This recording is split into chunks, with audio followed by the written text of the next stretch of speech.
एक बार शिष्य भगवान बुद्ध के चरणों में बैठकर प्रश्न किया, गुरुदेव, जीवन में ऐसी कौन सी 4 बातें हैं जिन्हें किसी के सामने नहीं करना चाहिए और न ही दिखाना चाहिए? भगवान बुद्ध मुस्कुराए और बोले, वत्स, यह एक गूढ़ प्रश्न है। इन बातों को जानने के लिए तुम्हें पहले अपने भीतर की शुद्धता को पहचानना होगा, लेकिन मैं तुम्हें उत्तर अवश्य दूंगा। शिष्य ध्यान से सुनने लगा। भगवान बुद्ध ने कहा, वह 4 काम कौन से हैं जिन्हें हम सबको किसी और के सामने नहीं करना चाहिए, चाहे वह कितना ही सगा क्यों ना हो, चाहे वह कितना ही वफादार क्यों ना हो। किसी के भी सामने यह 4 काम कभी मत करना, वरना अपने धन और अपने घर की इज्जत से हाथ धो बैठोगे। दोस्तों, इस ज्ञानवर्धक वीडियो को बनाने में हमें बहुत मेहनत लगती है, तो इस छोटी सी मेहनत के लिए वीडियो को लास्ट तक देखें और वीडियो को एक लाइक अवश्य कर दें, क्योंकि यह आपके जीवन में बहुत गहराई लाएगी। तो चलिए कथा शुरू करते हैं। दोस्तों, हमारी कहानियों में जीवन का सार छुपा होता है, तो कहानी को दिल लगा और ध्यान से सुने, और यदि कहानी एक बार में समझ ना आए तो कहानी को दोबारा सुने। दोस्तों, मैं ऐसा इसलिए कह रहा हूं क्योंकि यह कहानी बहुत सीख देने वाली है, और आप थोड़ा भी मन लगाएंगे तो आपको आनंद भी आएगा। बहुत समय पहले की बात है। बुद्ध कहीं उपदेश देने के लिए किसी नगरी जा रहे थे। रास्ते में चलते चलते उधर रात हो चली थी। जब उन्हें ध्यान आता है कि रात हो चुकी है और नगरी अभी दूर है, तो रात होने की वजह से रास्ता भी साफ दिखाई नहीं दे रहा था। अब तो वह शिष्य बुद्ध से कहता है, हे गुरुवर की, उचित जगह देखकर हमें आज की रात रुकना चाहिए। तभी बुद्ध कहते हैं, थोड़ा और चलते हमें वह एक झोपड़ी दिखाई दे रहा। जब वे वह पहुंचते हैं तो वह झोपड़ी बिल्कुल खाली था। किसी तरह दोनों रात गुजरते हैं और सुबह होते ही अपने गंतव्य की तलाश में चल देते हैं। भगवान बुद्ध ने कहा, भाई, रास्ता बहुत दूर है, सफर काफी लंबा है, इसलिए वहां पहुंचने में समय लगेगा। तब शिष्य कहता है, गुरुजी, ऐसे हम कब तक चलेंगे? ऐसे तो चलते चलते बोर हो जाएंगे। मुझे कोई कहानी सुनाओ जिससे सफर आसान हो जाए और कुछ ज्ञान प्राप्त हो। दोस्तों, भगवान बुद्ध कहते हैं, अच्छा, ऐसी बात है तो ध्यान से सुनो, मैं तुम्हें एक कहानी सुनाता हूँ। यह कहानी बहुत ही अच्छी सीख देने वाली है। इस कहानी को अगर ठीक से सुन लिया तो जीवन में कभी पछताने का और रोने का अवसर नहीं आएगा। तो शिष्य कहता है, हाँ गुरुदेव, आप सुनाइए, मैं आपकी कहानी को बड़े ही ध्यान से सुनूंगा और उस पर अमल करूंगा। दोस्तों, तब वह भगवान बुद्ध शिष्य को एक कहानी सुनाते हैं कि प्रतापगढ़ राज्य में राजा सूर्य प्रताप राज करते थे। राजा का यश और की दूर दूर तक फैल गई थी। उनके राज्य में प्रजा बड़ी ही सुखी और संपन्न थी। चोर और लुटेरे डाकुओं का राजा के राज्य में नामो निशान तक नहीं था। दर्शक बंधु पूरी प्रजा चैन की नींद सोया करती थी। एक दिन राजा और मंत्री दोनों अपने घोड़े पर सवार होकर अपने नगर की ओर चल देते हैं। दोस्तों, जैसे ही राजा को पता चलता है कि उसके राज्य में कहीं भी उसकी प्रजा कष्ट में है या किसी स्थान पर गरीब और असहाय लोगों पर कुछ दुष्ट लोग उन्हें परेशान कर रहे हैं, तो राजा जल्दी से जल्दी खुद अपने सिपाहियों को लेकर वहां पहुंच जाता था और लोगों की रक्षा करता था। उसे देखते ही लुटेरे डाकुओं के हौसले पस्त हो जाते थे। वे वहां से दुम दबाकर भागने लगते। जब राजा को ऐसी खबर मिली, एक दूत ने उन्हें बताया कि तुम्हारे राज्य के जो गरीब लोग हैं, भोले भाले किसान लोग हैं, उनके पशुओं को चोर चुरा कर ले जा रही हैं। दोस्तों, सुनते ही राजा सूर्य प्रताप अपने मंत्री को साथ लेकर कुछ सैनिकों के साथ वहां पहुंच जाता है। होता क्या है कि राजा के पहुंचने से पहले ही लुटेरे वहां से जान बचाकर भाग जाते हैं। राजा ने अपने सैनिकों को किसानों की सहायता के लिए वहीं पर छोड़ दिया और खुद मंत्री के साथ वापस अपने महल की तरफ लौट पड़ा। दोस्तों, मंत्री जिस समय राजा के साथ लौटकर नगर को आ रहा था, दोनों के घोड़े बहुत तेज दौड़ने वाली थी। अचानक एक स्थान पर आकर दोनों के घोड़े रुक गए और घोड़ों ने हिनहिनाना शुरू कर दिया। घोड़ों ने अपने पैर आगे कर लिए और जोर जोर से अपने पैर जमीन पर मारने लगे। राजा और मंत्री को कुछ समझ में नहीं आ रहा था कि यह क्या हो रहा है। उसी समय उन्हें सामने मार्ग में एक बड़ा सा सर्प दिखाई देता है। वह सर्प ऐसा लग रहा था जैसे मरा हुआ है और उसी सर्प से कुछ दूरी पर उसकी नाक मड़िकेरे गई थी।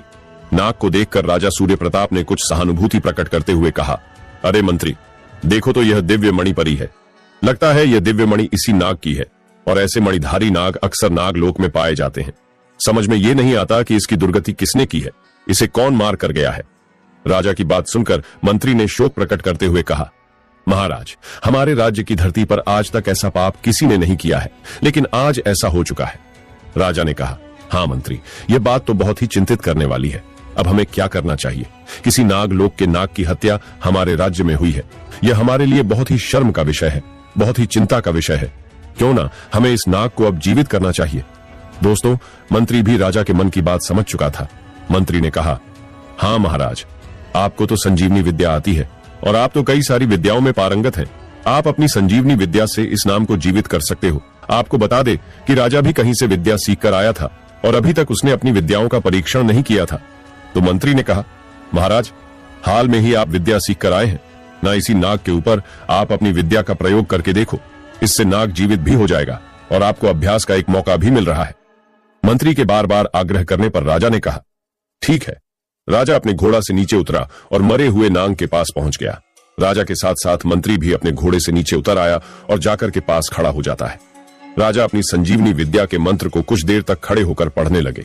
राजा के द्वारा मंत्र पढ़ने पर भी उस मरे हुए नाग में कोई हरकत पैदा नहीं होती है। राजा को अपनी विद्या पर बहुत विश्वास था, लेकिन बहुत कोशिश करने के बाद भी वह जीवित नहीं हो रहा था। राजा मन ही मन बहुत व्याकुल हो गया और सोचकर उसे बहुत क्रोध आने लगा कि मेरा यह मंत्र काम क्यों नहीं कर रहा है। वे समझ नहीं पा रहे थे कि आज नाग पर मेरा संजीवनी मंत्र काम क्यों नहीं कर रहा है। ये सोचकर राजा मन ही मन दुखी हो रहा था। तभी मंत्री ने कहा, महाराज, आपके मंत्र का कोई भी असर इस सर्प के ऊपर दिखाई नहीं दे रहा है। इससे पता चलता है कि आपके गुरु ने आपको झूठा मंत्र बताया है, और ऐसे झूठे गुरु का क्या विश्वास करना चाहिए।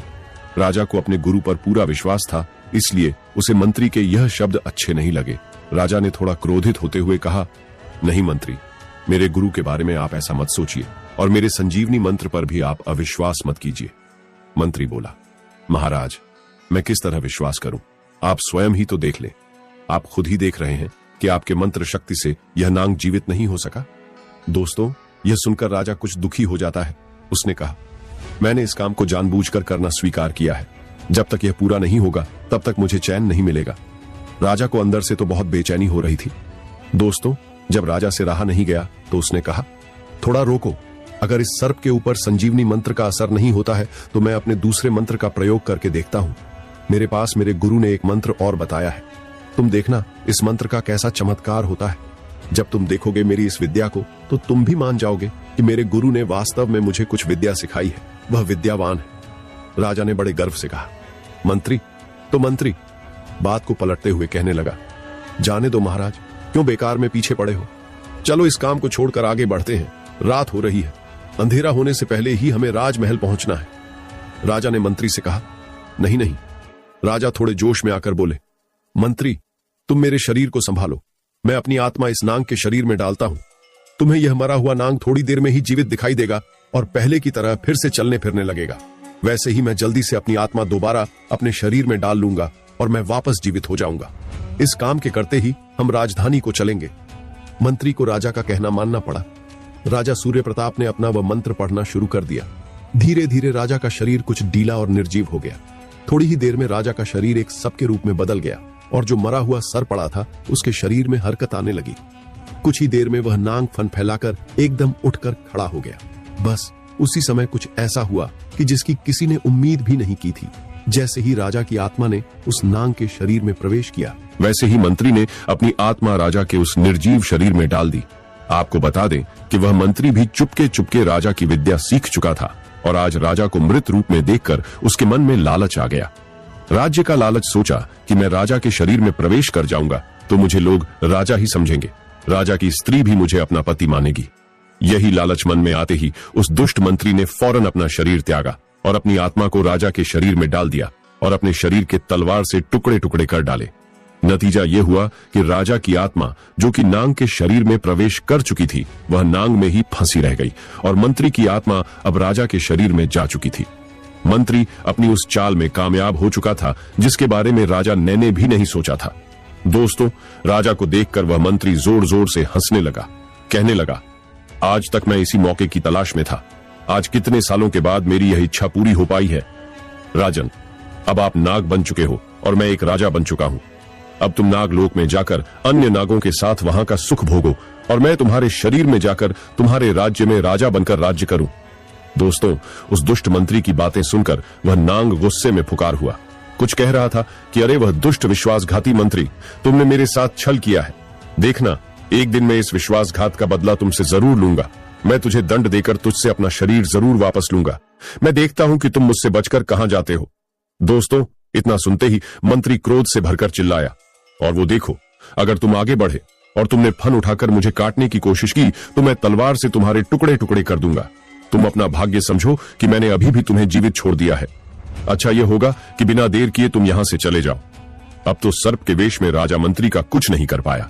वह अपना गुस्से में फन जमीन में पटकने लगा।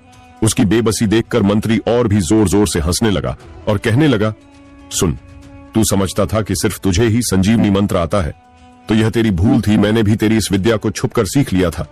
राजा अब क्या कर सकता था? क्रोध आता और जमीन में फन मारता और मन में सोचता कि इस विश्वासघाती से मैं कैसे बदला लूं। इसने तो मेरे साथ बहुत बड़ा धोखा किया है। यह मेरे समस्त राज कर्मचारियों में सबसे ज्यादा विश्वास पात्र था, पर आज इसने ही मुझे सबसे बड़ा धोखा दिया है। दोस्तों, राजा ने मन में सोचा कि इस दुष्ट मंत्री का कोई भरोसा नहीं है। अभी मैं सर्व के शरीर में हूं, जीवित हूं, कोई पता नहीं थोड़ी देर बाद यह मुझे मार भी डाले। भलाई इसी में है कि मुझे यहां से अब कहीं चलना चाहिए।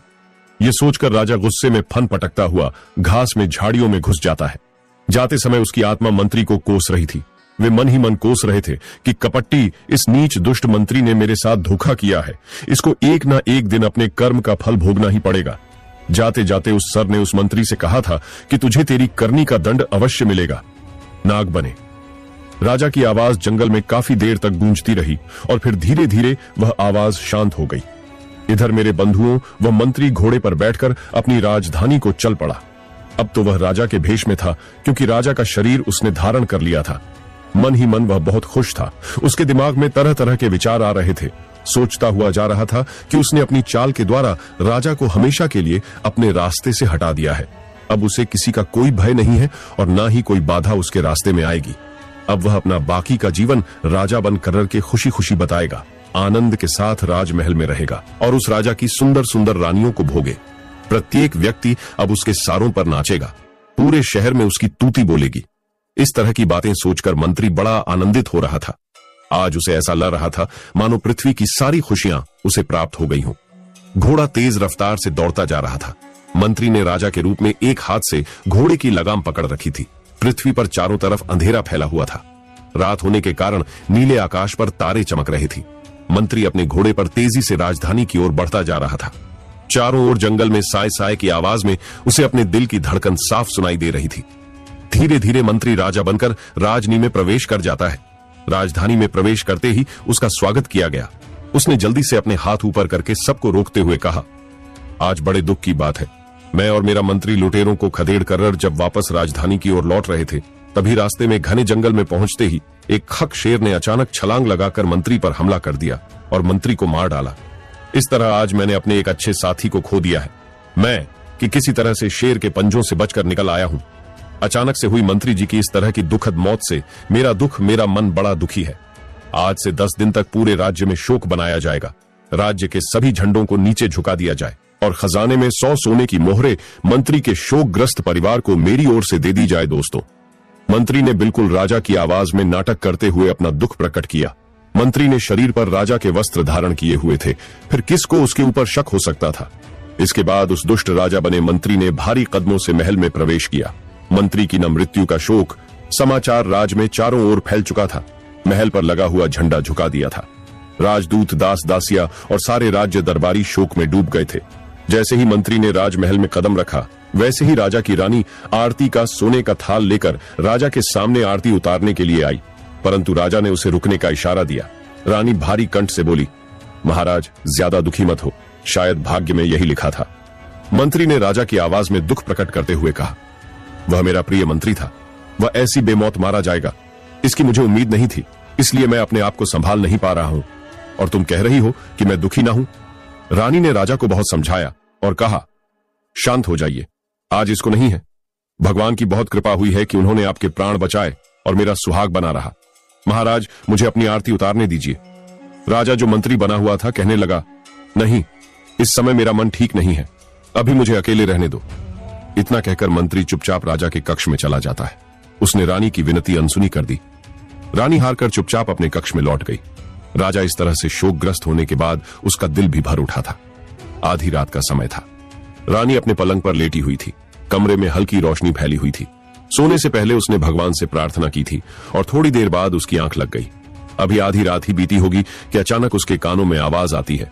ऐसा लगा वह आवाज उससे कुछ कह रही है।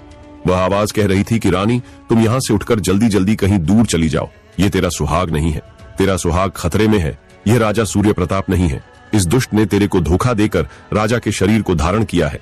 ये जो कुछ भी कर रहा है यह सब नाटक है। तेरा पति राजा सूर्य प्रताप अदृश्य रूप में है और वह बहुत ही दुख से तुझे यह संदेश दे रहा है। दोस्तों, रानी को यह घटना मालूम हो जाती है कि राजा के भेष में जो है वह मेरा पति नहीं है। इस दुष्ट मंत्री ने मेरे पति को धोखा दिया है। अब मैं यह बात चिल्ला चिल्लाकर प्रजा के सामने कहूं तो भी कोई मानने को तैयार नहीं होगा। उस नाग ने अर्थात उस गुप्त आवाज ने रानी से कहा कि तुम आगे की चिंता छोड़ो, समय आने पर सब ठीक हो जाएगा, तुम यहां से कहीं दूर चली जाओ। दोस्तों, इसके बाद रानी की आंख खुल जाती है। रानी झट से हड़बड़ाकर उठ बैठी। उसका शरीर पसीने से भीगा हुआ था। उसने कक्ष में जाकर इधर उधर देखा पर उसे कहीं पर भी कोई नजर नहीं आया। कमरे में बड़ी शांति थी, दीपक जल रहा था, कहीं कोई परिवर्तन नहीं था। रानी की सांस तेजी से चल रही थी और उसे कुछ नहीं समझ आ रहा था।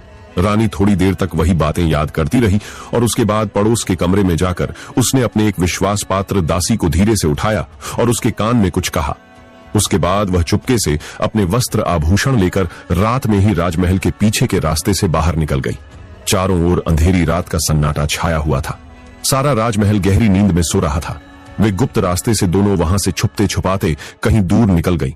दूर जंगल में पहुंचने पर दोनों को सुबह हो गई। मुर्गे ने बांग दी। दोनों एक नदी पर जाकर रुक गए।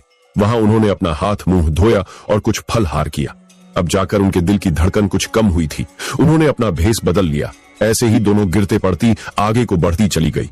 अगर उन्हें कोई आवाज सुनाई देती तो वे किसी पत्थर या पेड़ के पीछे छुप जाती थी और फिर से आगे बढ़ने लगती। चलते चलते उन्हें दोपहर हो चुका था। अब वे दोनों पहाड़ी की दूसरी तरफ उस भयानक जंगल को छोड़कर एक गांव के पास आ पहुंची थी। वहां पर उन्हें खंडराई दे रहा था। चलते चलते वे काफी थक चुकी थी, इसलिए उन्होंने वहीं पर विश्राम करने की सोची और थके होने के कारण थोड़ी ही देर में उन्हें गहरी नींद आ गई। उधर सुबह होते ही सारे महल में खलबली मच चुकी थी कि रानी महल से गायब हो गई है।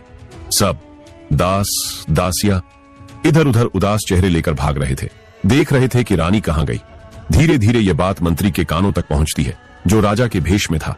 यह सुनते ही मंत्री सन्न रह गया। जब उसके पास आकर एक दास कहने लगा कि रानी गायब हो गई है तो मंत्री बना। राजा जोर से चीखा, क्या कहते हो धूर्त? तो तब एक दासी ने थर थर कांपते हुए बताया, यह सच है महाराज। मंत्री पागलों की तरह गुस्से में चिल्लाकर बोला, नहीं, ऐसा नहीं हो सकता। इतनी देर में दूसरे दूत ने दूसरे नौकर ने डरते हुए कहा, महाराज बड़ी अनहोनी हो गई है। रानी के साथ एक दासी भी गायब है। जो उनकी मुंह बोली दासी थी वह भी उनके साथ चली गई है और उसका भी कोई पता नहीं चल रहा है। राजा बने मंत्री ने कहा, तुम यहां मेरा मुंह क्या देख रहे हो? जाओ और सारे राज्य का छप्पा छप्पा छान मारो। आज रानी को ढूंढकर वापस मेरे पास लाओ। अगर आप लोगों ने पता नहीं लगाया तो आपको सख्त से सख्त दंड दिया जाएगा। दोस्तों, राजा ने पूरे नगर में डोरा पिटवा दिया कि जो कोई रानी को ढूंढ कर लाएगा हम उसे मुंह मांगा इनाम देंगे।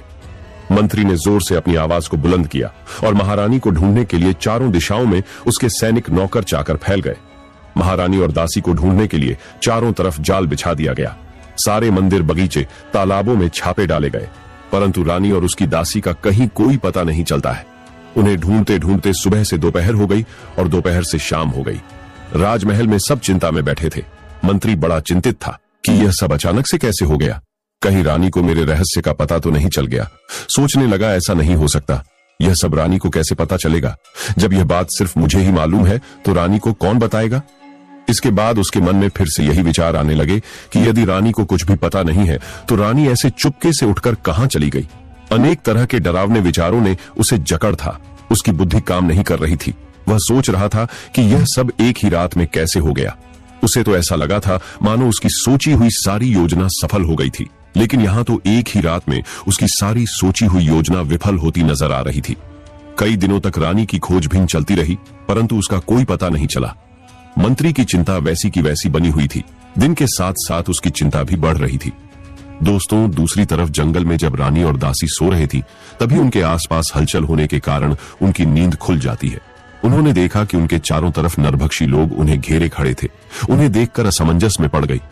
पहले तो उन्होंने उनके चेहरे देखे और फिर दोनों एक के बाद एक चीख मारकर बेहोश हो गई।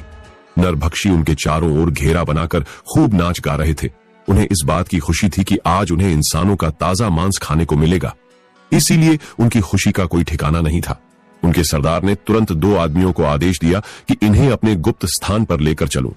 दोस्तों, सारे सेवक तालियां बजाने लगे और झूम झूम कर नाचने लगे। रानी और दासी दोनों ही मूर्छित थे।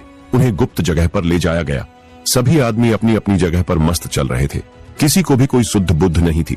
सभी ने मदिरा पी रखी थी। हर आदमी को ताजा मांस मिलने की खुशी थी। बहुत दिनों के बाद उन्हें ऐसा भोजन खाने को मिलना था। नरभक्षी का यह नियम था कि पहले अपनी पकड़ में आए हुए शिकार को खूब खिला पिलाकर तगड़ा किया जाए और फिर उसके बाद उसे देवी के सामने बलि चढ़ाई जाए। बलि के बाद देवी के सामने थोड़ा सा प्रसाद चढ़ाकर बचे मांस को अपनी ग्रहों में बांट दिया जाए। दोस्तों, उन्होंने अपनी अपनी क्रिया को आरंभ किया। उन्हें अच्छे से खिलाया पिलाया, उनकी खूब सेवा की और उन्हें हर समय कड़ी निगरानी में रखा। अब तो रानी और दासी को होश आ चुका था। अपने आसपास का माहौल देखकर रानी बहुत परेशान और दुखी थी। जब से रानी को यह पता चला था कि ये लोग उन दोनों की देवी के सामने बलि चढ़ाए, तब से रानी को यह चिंता खाई जा रही थी कि अब सारे जीवन की लीला समाप्त होने वाली है। रानी को यह भी पता नहीं था कि मैं कहां हूं और उनके राजा कौन है और भी कहां है। वह यह सोच रही थी कि राजमहल से निकलकर मैंने अपने स्वाद की रक्षा करनी चाहिए, परंतु यहां से निकलकर मैं नर भी लोगों के बीच में घिर गई हूं। लगता है मेरा भाग्य मेरे साथ नहीं है। भगवान, पता नहीं मेरा पति मुझे कब मिलेगा, वह कहां होंगे, किस हाल में होंगे, क्या कर रहे होंगे। दर्शक बंधु उधर वह सर्प रूपधारी राजा फन पटकता हुआ रात के अंधेरे में चलते चलते वहां से घने जंगल में एक बरगद के पेड़ के नीचे घास फूस और पत्तों के बीच में आकर के छुप कर बैठ जाता है। वह मन ही मन बड़ा दुखी था और मन ही मन उसके मन में उस दुष्ट मंत्री के प्रति नफरत थी, गुस्सा थी, लेकिन वह उस समय कुछ नहीं कर सकता था। पत्तों के नीचे घास में बैठे हुए उसने कई बार सोचा कि वह वहां जाकर उस दुष्ट मंत्री को काट कर उसे सजा दे दी, परंतु तभी उसे ख्याल आता कि इस प्रकार मंत्री की आत्मा जो उसके शरीर में है, वह आत्मा उसके शरीर से निकल जाएगी, लेकिन काटने के कारण उसकी देह भी विषैली हो जाएगी और मेरी आत्मा उसमें कभी नहीं जा सकेगी। परिणाम यह होगा कि वह चाह करके भी मंत्री को नहीं मार सकता था। दोस्तों, राजा यह सब बातें सोच विचार कर मन मानकर शांत होकर बैठ गया। तब उसे अपनी रानी की याद आती है और रानी की याद आते ही वह एकदम से बेचैन हो गया। उसने सोचा कि अब रानी का क्या होगा। राजा सूर्य प्रताप की आत्मा एकदम से तड़प उठी, उससे रहा नहीं गया। उसने उसी समय अपने सर्प का शरीर वहीं छोड़ दिया और आधी रात को अदृश्य रूप में जाकर रानी को सब कुछ बताता है। उसे सावधान कर दिया था ताकि वह तत्काल राजमहल छोड़कर जल्दी से जल्दी निकल जाए और अपने सुहाग की रक्षा करे। ऐसा करने के बाद उसने वापस आकर अपनी आत्मा अपने सर्प के शरीर में डाल दी और उस नांग शरीर को धारण कर लिया और वहीं पर घास में छुप कर बैठ गया। भूख के मारे उसका बुरा हाल था, परंतु रात में क्या हो सकता था। थोड़ी देर बाद सुबह होने लगी। उसने घास फूस और पत्तों की ढेरी में से अपना सिर धीरे से ऊपर उठाया और इधर उधर देखा। चारों तरफ धुंधला था, उसे कुछ भी, कोई भी पक्षी नजर नहीं आ रहा था। अब इधर उधर चलकर अपना भोजन ढूंढने के लिए उसकी इच्छा नहीं हो रही थी। उसने वापस अपना सिर पत्तों की ढेरी में छुपा लिया और वैसे ही चुपचाप पड़ा रहा। उसका एक एक पल पहाड़ की तरह गुजर रहा था। इंतजार करते करते दिन निकल आया। उसने घने बरगद के पेड़ के ऊपर बैठे पक्षियों तरह तरह की आवाजें सुनी। राजा सूर्य प्रताप हर पक्षी की भाषा खूब अच्छी तरह से समझता था, इसलिए उनकी आवाज सुनकर राजा को मन ही मन बड़ी खुशी हुई। वे कान लगाकर पक्षियों के छकने की आवाज सुन रहा था। उन्हीं आवाजों के बीच उसे अचानक एक तोते की आवाज सुनाई देती है। वह तोता कह रहा था, अरे भाई, चंद्रपुर के एक बड़े ही दयालु राजा हैं, दिलीप, वे बड़े ही पुण्यवान हैं। मैं कहां तक उनकी बढ़ाई करूं। कल उनके राज्य में बड़ी धूमधाम से एक त्योहार मनाया गया था। सबको राजा ने बड़ा दान दिया। जब त्योहार संपूर्ण हो गया तो पक्षी वहां इकट्ठे हुए थे। प्रत्येक पक्षी को उसकी इच्छा अनुसार दाना पानी मिला था। कल ही तो हम वहां से खा पी कर लौटे हैं, लेकिन दो तोते बड़े ही कपट्टी निकले। वे अपने सभी साथियों को छोड़कर आगे चले गए। तब हमने भी निश्चय किया था कि उन्हें सजा अवश्य मिलनी चाहिए। हमने उनका पीछा किया। एक ने तो माफी मांग ली, परंतु दूसरा बहुत अकड़ा। उसने माफी का एक शब्द भी नहीं बोला। हम सबने उसकी खूब दुर्गति की। अब वह घायल होकर पड़ा है। दूसरे तोते ने करुणा से कहा, अरे, यह तुमने क्या किया? तुम्हें ऐसा नहीं करना चाहिए था। वह इस समय कहां है? तब उस तोते ने कहा, आप खुद ही देख लो, तुम्हारे सामने वारी डाल पर देखो, कैसी घायल अवस्था में पड़ा है। दूसरे तोते ने नजर घुमाकर डाल की तरफ देखा। घायल तोता बुरी तरह फड़फड़ा रहा था। ऐसा लगता था मानो कि उसका सारा शरीर अभी इस डाल से छूटकर जमीन पर गिर पड़ेगा। उसके पंख की जगह जगह से टूटे हुए थे और बचे कुचे पंखों पर लाल लाल थप्पे नजर आ रहे थे। सभी तोतों ने दुख प्रकट करते हुए कहा, अरे, यह तो वाकई में बहुत जख्मी है, मानो ये अपना दम तोड़ रहा है। पहला तोता हंसते हुए बोला, देखो, नीचे शिकारी का जाल बिछा हुआ है। शिकारी खुद इसकी ताक में बैठा है। वह अभी इसी समय इसे जाल में फंसा लेगा। शिकारी की बात सुनते ही सारे तोते संयम उठे, मानो उन्होंने साक्षात मौत के दर्शन कर लिए हों। उनकी सारी बातें वह सर्पदेह राजा सुन रहा था। उसने धीरे से अपना फन उठाकर डाल की ओर देखा। उसके मन में तेजी के साथ एक विचार आया कि कितना अच्छा भोजन मिला है। आज तो बिना मेहनत के ही मेरा पेट भर जाएगा। दूसरे डर उसे याद आया कि यह तोता तो मरने वाला है। तोते को अपना भोजन बनाने से कहीं ज्यादा अच्छा है कि मैं क्यों ना इस मरते हुए तोते के शरीर में अपनी आत्मा को गुस्सा दूं और इस सर्प शरीर को छोड़ दूं। दोस्तों, जैसे ही उधर उस तोते की मौत हुई तो सर्व बेदारी। राजा ने तुरंत तो सर्व शरीर का त्याग किया और अपनी आत्मा को उस तोते के शरीर में डाल दिया। उसी समय वह तोता फिर से जीवित हो गया। देखते ही देखते वह डाल से नीचे गिर पड़ा और नीचे शिकारी के जाल में फंस गया और शिकारी के जाल में फंसकर फड़फड़ाने लगा। अब शिकारी के जाल से निकलने की कोशिश कर रहा था, परंतु उसके पंजे जाल में बुरी तरह से फंस चुके थे। उसके फड़फड़ से जाल जोर जोर से हिल रहा था। उस बड़े और सुंदर तोते को जाल में फंसा हुआ देखकर शिकारी के मुंह में पानी भर आया। वह खुश हुआ और मन ही मन कहने लगा, आज तो मुझे अच्छा शिकार मिल गया है। घर जाते ही पत्नी भी देखकर खुश हो जाएगी। उसने झट से अपना समेटा। इतने में उसकी नजर बड़े भयंकर मरे हुए सांप के ऊपर पड़ गई। उसे देखकर शिकारी बुरी तरह से घबरा गया। उसने जल्दी से अपना जाल कंधे पर डाला और वहां से अपनी जान बचाकर भागा। वह बहुत दूर जाकर रुका और फिर उसने पीछे मुड़कर नहीं देखा। वह बुरी तरह से घबराने लगा। उसने कंधे से अपना जाल उतारकर एक तरफ पटक दिया। जाल में फड़फड़ा हुए तोते को देखकर शिकारी की पत्नी बहुत खुश हुई। उसकी पत्नी ने जल्दी से उस पिंजड़े से तोतों को निकाला। शिकारी ने जंगल का सारा किस्सा अपनी अपनी को सुनाते हुए कहा, मैंने रात में ही जाल बिछा दिया था और इस तोते को पकड़ लिया। जैसे ही मैं वहां से चलने लगा तभी मेरी नजर थोड़ी दूर पर एक बड़े भयंकर सांप पर पड़ी। आज तो मुझे भगवान ने ही बचाया है।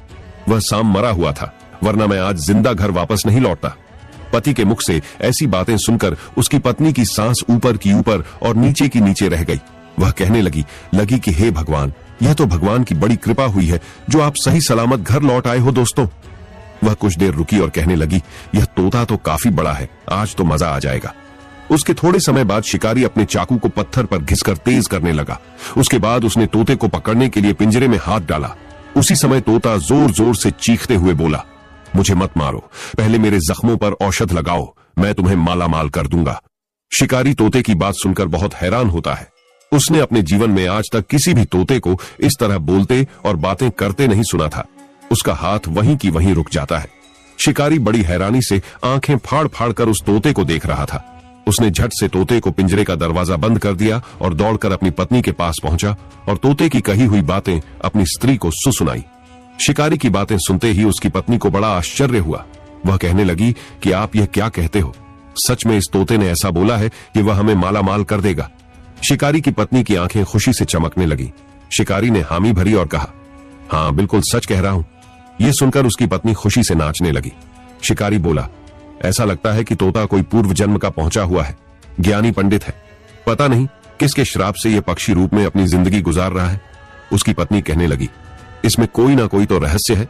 कुछ सोचते हुए शिकारी ने अपना फैसला सुना दिया कि हमें उस तोते को मारना नहीं है। उसकी पत्नी भी कहने लगी, ठीक है, तुम जाओ और उसकी मरहम पट्टी का इंतजाम करो, वह बहुत जख्मी है। उसके बाद वह शिकारी उस तोते के जख्मों पर लगाने के लिए लेप बनाता है। कुछ दिनों में ही वह तोता ठीक हो गया। शिकारी की पत्नी उसे बड़े प्यार से रखने लगी। उसे रोज समय पर दाना पानी डालती थी, प्यार से उससे बोलती थी।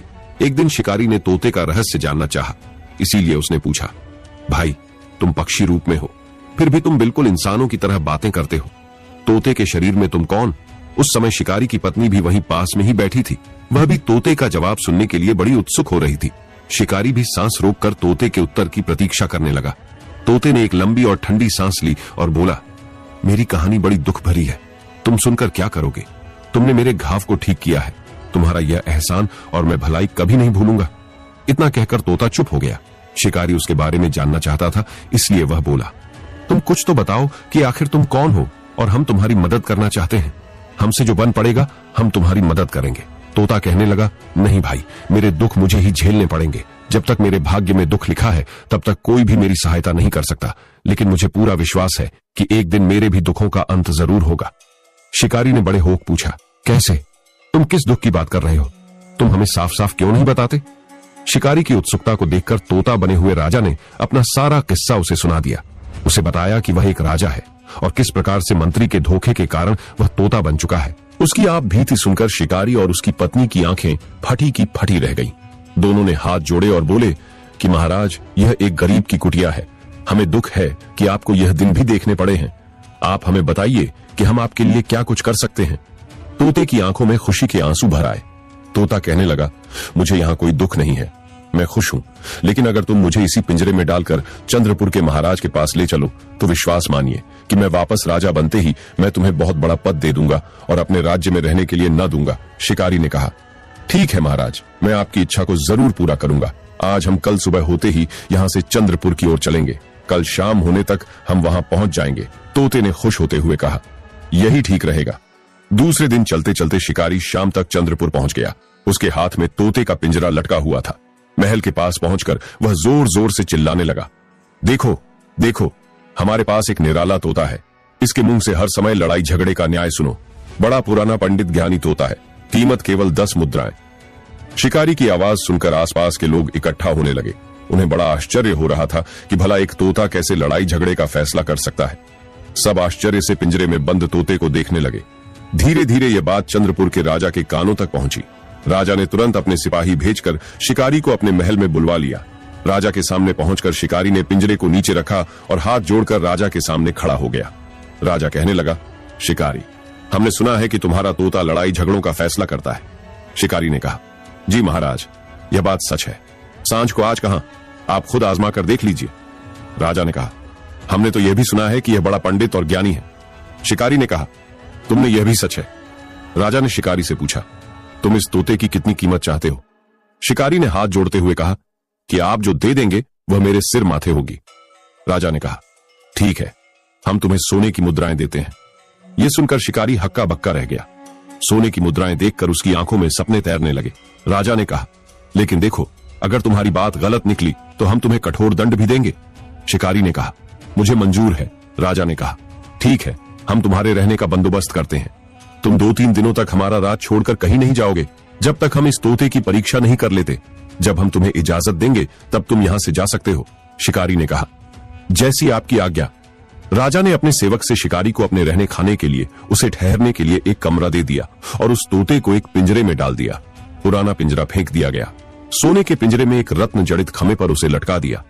राजा दिलीप के राज्य के पूर्वी भाग में लोगों का विद्रोह चल रहा था। उन्हें उस विद्रोह के अचानक शांत होने की सूचना मिली। राजा सुनकर चकरा गया कि आखिर क्या बात, जो चारों ओर खुशी के समाचार मिल रहे हैं। उन्होंने इस खुशखबरी का श्रेय उस तोता को दिया। अब उन्हें विश्वास हो चला था कि जब से यह तोता राजमहल में आया है, अपने साथ खुशियां लेकर आया है। तीसरे दिन दरबार में एक विचित्र झगड़ा पेश होता है। 4 ही थे उनका। रोई की गांठों का एक बड़ा गोदाम था। चारों के व्यापार में बराबर साझेदारी थी। चारों व्यापारियों ने एक बिल्ली पाल रखी थी। बिल्ली रात दिन उस गोदाम में रहती और रुई की गांठों की चूहों से निगरानी करती थी और रुई के गद्दों की चूहों से निगरानी करती थी। चारों व्यापारियों ने उस बिल्ली का एक एक पैर बांट लिया था और हर व्यापारी उनमें से एक पैर का अपने को मालिक समझता था। एक व्यापारी ने हाथ जोड़कर महाराज को आगे का किस्सा सुनाया। कहने लगा कि महाराज, एक दिन उस बिल्ली के पिछले बाएं पैर में चोट लग गई। उस पैर का मालिक मैं था। मैंने उस पैर पर तेल लगाकर मरहम पट्टी कर दी और बिल्ली वहीं हमारे पास बैठी थी। ठंड का समय था। आंच सेकने के लिए मिट्टी की अंगीठी में हमने कोले भर रखे थे।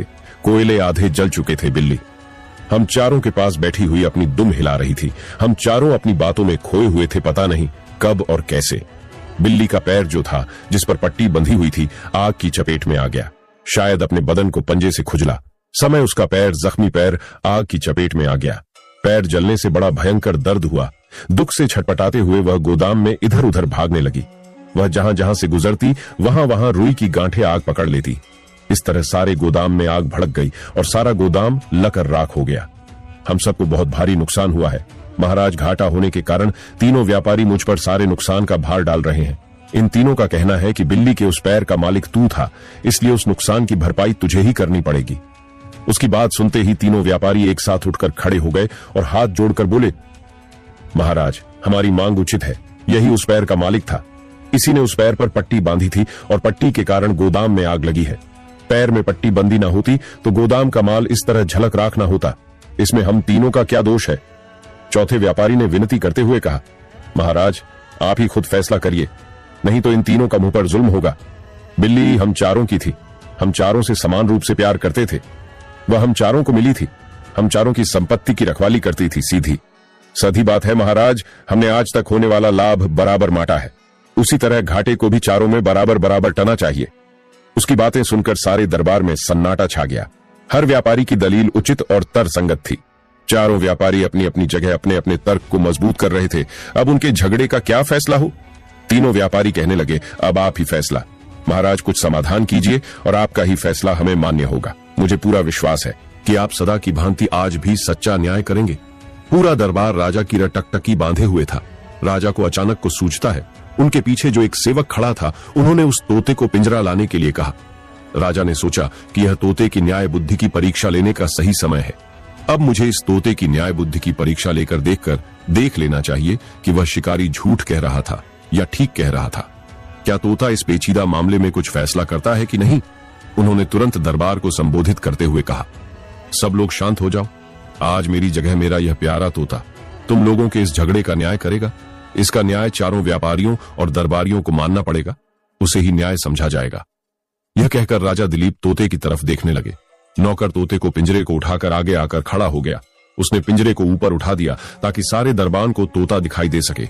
दरबार में उपस्थित प्रत्येक आदमी सांस रोककर फैसला सुन रहा था।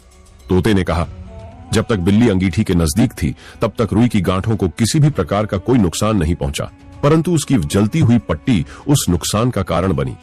यह कहकर तोता बोलते बोलते कुछ रुक गया और फिर बोला कि आप यह सोचना कि बिल्ली को रुई की गांठों की तरफ कौन लेकर गया। साफ जाहिर है चोट लगे हुए और जलते हुए पैर से तो वह बिल्ली थोड़ी ही दूर नहीं चल सकती थी।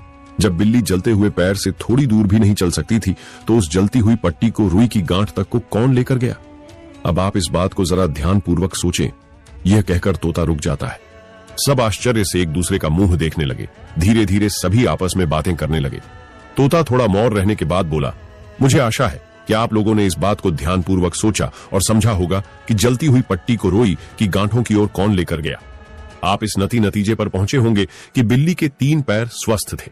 बिल्ली को उस जलती हुई पट्टी के साथ पूरे गोदाम में यहां से वहां और वहां से यहां लेकर यह 3 पैर गए होंगे।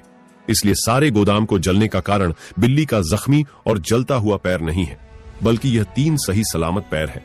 इसलिए चौथा व्यापारी समूचे नुकसान को अकेला भरने का हकदार नहीं है। तोते का फैसला सुनकर सारी सभा दंग रह गई। प्रत्येक व्यक्ति के मुख से निकल रहा था कि तोते ने कितना अच्छा न्याय किया है। तोते के इस न्याय से राजा दिलीप चंद्र भी काफी खुश नजर आए। सभा बर्खास्त हुई। सब लोग दरबार से उठकर चले गए। दोपहर का समय था। तोता सोने के पिंजरे में उसी रतन जड़े खम्भे पर लटका हुआ था। राजा और मंत्री आपस में बैठे हुए तोते की प्रशंसा कर रहे थे। अचानक राजा ने तोते से कहा, हे तोता, तू मेरे लिए बड़ा ही भाग्यवान है। जब से तू मेरे महल में आया है, मेरे राज्य में सुख शांति स्थापित हो गई है। पूर्व जन्म में तू कौन था और तुझे ऐसा दिव्य ज्ञान कैसे प्राप्त हुआ? मैं यह जानने के लिए बड़ा बेचैन हूं। तू मुझे सब कुछ बता। तोते की आंखों से 2 बूंद गिर पड़े।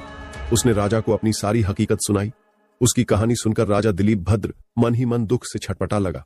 उसने कहा, वार भाग, आज एक राजा दूसरे राजा के यहां पिंजरे में बंद है। तोते ने एक लंबी सांस छोड़ते हुए कहा, महाराज, यह सब भाग्य का खेल है। राजा ने कहा कि हमें बहुत दुख है, लेकिन हम कर भी क्या सकते हैं। राजा ने दुख प्रकट करते हुए कहा कि आपका मेरे प्रति जो प्रेम है वही काफी है। मुझे और कुछ नहीं चाहिए। महाराज, मुझे केवल अपनी रानी चाहिए। अगर आप मुझे उससे मिलवा दें तो मैं समझूंगा कि पृथ्वी का समस्त सुख मैंने पा लिया है। राजा ने कहा, तुम चिंता मत करो, मैं आज ही अपने सेवकों को भेजता हूँ। ये कहकर राजा ने राजा सूर्य प्रताप को तसल्ली दी कि हम तुम्हें तुम्हारी रानी से अवश्य मिलवा जाएंगे। इधर तोता बना हुआ राजा मन ही मन कुछ प्रसन्न होता है और अपनी रानी से मिलने के सपने देखने लगता है। काफी दिन हो गए हैं, उसने अपनी रानी की सूरत नहीं देखी है। पता नहीं वह कहाँ होगी, क्या कर रही होगी, किस हाल में होगी। यह ख्याल आते ही उसके मन में मंत्री शिशुपाल के प्रति क्रोध की ज्वाला झलक लगी। उसने तय कर लिया कि वह उस नीच को जरूर सबक सिखाएगा। उसी दुष्ट ने हम दोनों राजा और रानी को नदी के 2 किनारों की तरह अलग अलग कर दिया है। दोस्तों, उसी शाम को राजा के दूत रानी को खोज में चारों में निकल पड़ी। राजा ने खुश होकर उस शिकारी को बड़ा इनाम देकर महल से विदा कर दिया। शिकारी ने सोचा कि तोता सच कह रहा था। उसने जो कहा था कि वह हमें माला माल कर देगा, सचमुच उसने हमें माला माल कर दिया। शिकारी की खुशी का ठिकाना नहीं था। राजा के सभी सिपाही बहुत तेजी से रानी को ढूंढ रहे थे। राजा के सैनिक रानी को ढूंढने के लिए पहाड़ जंगल सभी रास्तों को छप्पे चप्प को छान रहे थे। उधर जंगल में नरभक्षी बड़ी धूमधाम के साथ खुशियां मना रहे थे। आज देवी के सामने 2 स्त्रियों की बलि चढ़ने वाली थी। आज तक ऐसा कभी नहीं हुआ था कि एक साथ देवी को 2-2 बलि चढ़ाई जाए। नरभक्षी आज के दिन को बड़ा ही भाग्यशाली मान रहे थे। इस खुशी को एक त्योहार की तरह बड़ी धूम से बनाना चाहते थे। रानी और दासी को नरभियों ने गुफा से बाहर लाकर फूलों से तैयार किया और गाजे बाजे के साथ उन्हें देवी के मंदिर में ले गए। रानी और दासी का घबराहट के कारण बुरा हाल था। उन्हें अपनी आंखों के सामने साक्षात मौत दिखाई दे रही थी। वे दोनों मन ही मन भगवान से जीवन दान की प्रार्थना कर रही थी। नरभक्षी उन दोनों को घेर कर खड़े थे। काफी देर तक नाच गान होता रहा। जब वे खूब नाच गान करके थक गए, तब उन्होंने रानी और दासी को एक ऊंची टोकरी पर बिठा दिया ताकि देह का वह प्रसाद सबको अच्छी तरह से दिखाई दे सके। उन दोनों को वहां बिठा करके उनके शरीर को भेदने की तैयारी कर रही थी। उनकी ऐसी परंपरा थी कि पहले वे तीरों से बलि को घायल करते थी, उसके बाद देवी को बलि देती थी। तीरों से भेदने से पहले उन्होंने अंतिम बार अपनी देवी की आराधना करते हुए कुछ कहा। इसके बाद उन्होंने फिर नाचना गाना शुरू कर दिया। कुछ देर बाद जब उनका नाच गान समाप्त हो गया तो सरदार ने अपने तीर कमान उठाए और लोगों की भीड़ में से आगे बढ़ा। उसने धनुष तान लिया और तीर छोड़ने की तैयारी करने लगा। रानी और दासी अपनी आंखें बंद करके भगवान से प्रार्थना कर रही थी कि तभी एक चमत्कार होता है। तेज रफ्तार से एक विशाल पक्षी आकाश की ऊंचाइयों से तेजी से नीचे आता है और उसने झपट्टे से रानी और दासी को पंजे से उठा लिया और ऊपर उड़ गया। सरदार और सभी नरभक्षी देखते रह गए। वे सब घबराकर इधर उधर देखने लगे, भागने लगे, फिर सोचने लगे कि यह तो बड़ा बुरा हुआ। देवी मां की बलि चली गई। अब देवी मां हम पर जरूर क्रोध करेगी। इस डर से वह जंगल में भागते हुए अपनी गुफाओं में जाकर छुप गए। उधर उड़ते हुए भयंकर पक्षी, जो कि एक गिद्ध था, वह काफी देर बाद एक टापू पर उतरा। वह टापू पर समुद्र के किनारे उसने अपने पंजों को ढीला किया और उन्हें जमीन पर छोड़ दिया। दोनों ही बेहोश हो गई थी। फिर वह पक्षी जोर जोर से चीखने लगा।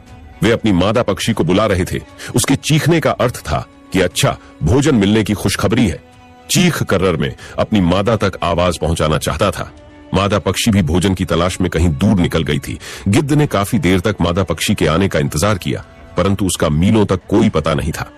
नर पक्षी को चिंता हुई। वह मन ही मन सोचने लगा, कहीं मेरी मादा किसी आफत में तो नहीं फंस गई। काफी देर इंतजार करने के बाद जब उससे रहा नहीं गया तो वह रानी और दासी को वहीं पर छोड़कर अपनी मादा पक्षी की तलाश में समुद्र किनारे चला गया। लहरों का पानी किनारे तक आकर वापस लौट रहा था। कुछ देर बाद रानी और दासी को होश आया। पूरी तरह से होश में आने के बाद भी अपने आप को एक सुनसान स्थान पर पाकर बहुत घबरा गए। उन्होंने घबराकर इधर उधर अपने चारों तरफ देखा, लेकिन उन्हें वहां पर नाचते गाते नरभक्ष नजर नहीं आया। उनके सामने केवल पानी ही पानी था। अचानक उन्हें एक जहाज समुद्र की लहरों पर चलता दिखाई दिया। थोड़ी देर तक रानी और दासी उस जहाज की तरफ टकटकी बांधे हुए देखती रही। जहाज धीरे धीरे उनकी काफी नजदीक आ गया। मदद के लिए उन दोनों ने अपनी साढ़े पल्लू को हवा में लहराया और हाथ ऊंचा करके अपने पल्लू को फड़फड़ती रहे ताकि जहाज पर बैठे आदमी उन्हें देख ले और उनकी मदद के लिए वहां चले आए। थोड़ी देर बाद जहाज के कप्तान की नजर उनके ऊपर पड़ गई। उन्होंने जहाज पर बंदी एक छोटी सी नाव को पानी में खुलवाया और उन दोनों को लाने के लिए अपने आदमियों को भेज दिया। दोस्तों, वह नाव आते ही रानी और दासी उसमें बैठ गई। नाव में बैठकर वह जहाज तक पहुंची। जहाज के कप्तान के पूछने पर उन्होंने अपनी सारी घटनाएं कहे सुनाई। जहाज का कप्तान न बहुत ही दयालु आदमी था। उसने उन्हें धीरज बनाया और खाने के लिए खाना दिया। बहुत ज्यादा थके होने के कारण खाना खाने के बाद रानी और दासी आराम से सो जाते हैं। दोनों को इस बात की तसल्ली थी कि उनकी जान अब नरभक्ष की चंगुल से छूट गई है। जहाज में सामान लदा हुआ था और वह जहाज चंद्रपुर राजधानी की ओर जा रहा था। रानी और दासी जब सोकर उठी तो मन ही मन सोचने लगी कि पता नहीं अब हम कहां जाकर पहुंचेंगे और आगे उनका क्या हाल होगा। रानी सोच रही थी कि भाग्य ने उन्हें कहां से कहां फेंक दिया। कितनी बार वह मौत के चंगुल से बची है, वही आगे उनकी तकदीर में और क्या लिखा हुआ है। रानी सोचने लगी, पता नहीं राजा पर क्या बीत रही होगी, वे कहां होंगे और किस हाल में होंगे। इधर राजा की याद में रानी आंखों से आंसू बहा रही थी और उधर रानी की याद में राजा रो रही थी, जो एक तोते के भेष में थे। दासी ने उनके आंसू पोंछे और बोली, महाराज, आपने अब तक हिम्मत नहीं हारी, तो अब थोड़ा हिम्मत और रखिए। इस समय हिम्मत की बहुत जरूरत है। मेरा मन कहता है कि भगवान की हम पर कृपा है, तभी तो हम कितने संकटों से बच गए और आगे भी भगवान अपनी कृपा हम पर जरूर बनाएंगे। रानी ने दासी से कहा, वह तो ठीक है बहन, परंतु दुख की भी तो कोई सीमा होती है।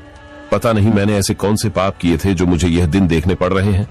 यह कहकर रानी रोने लगी। दासी ने कहा, रानी साहिबा, आप भरोसा रखिए, जिसके कारण आप पर यह मुसीबत आई है, भगवान उन्हें जरूर दंड देगा।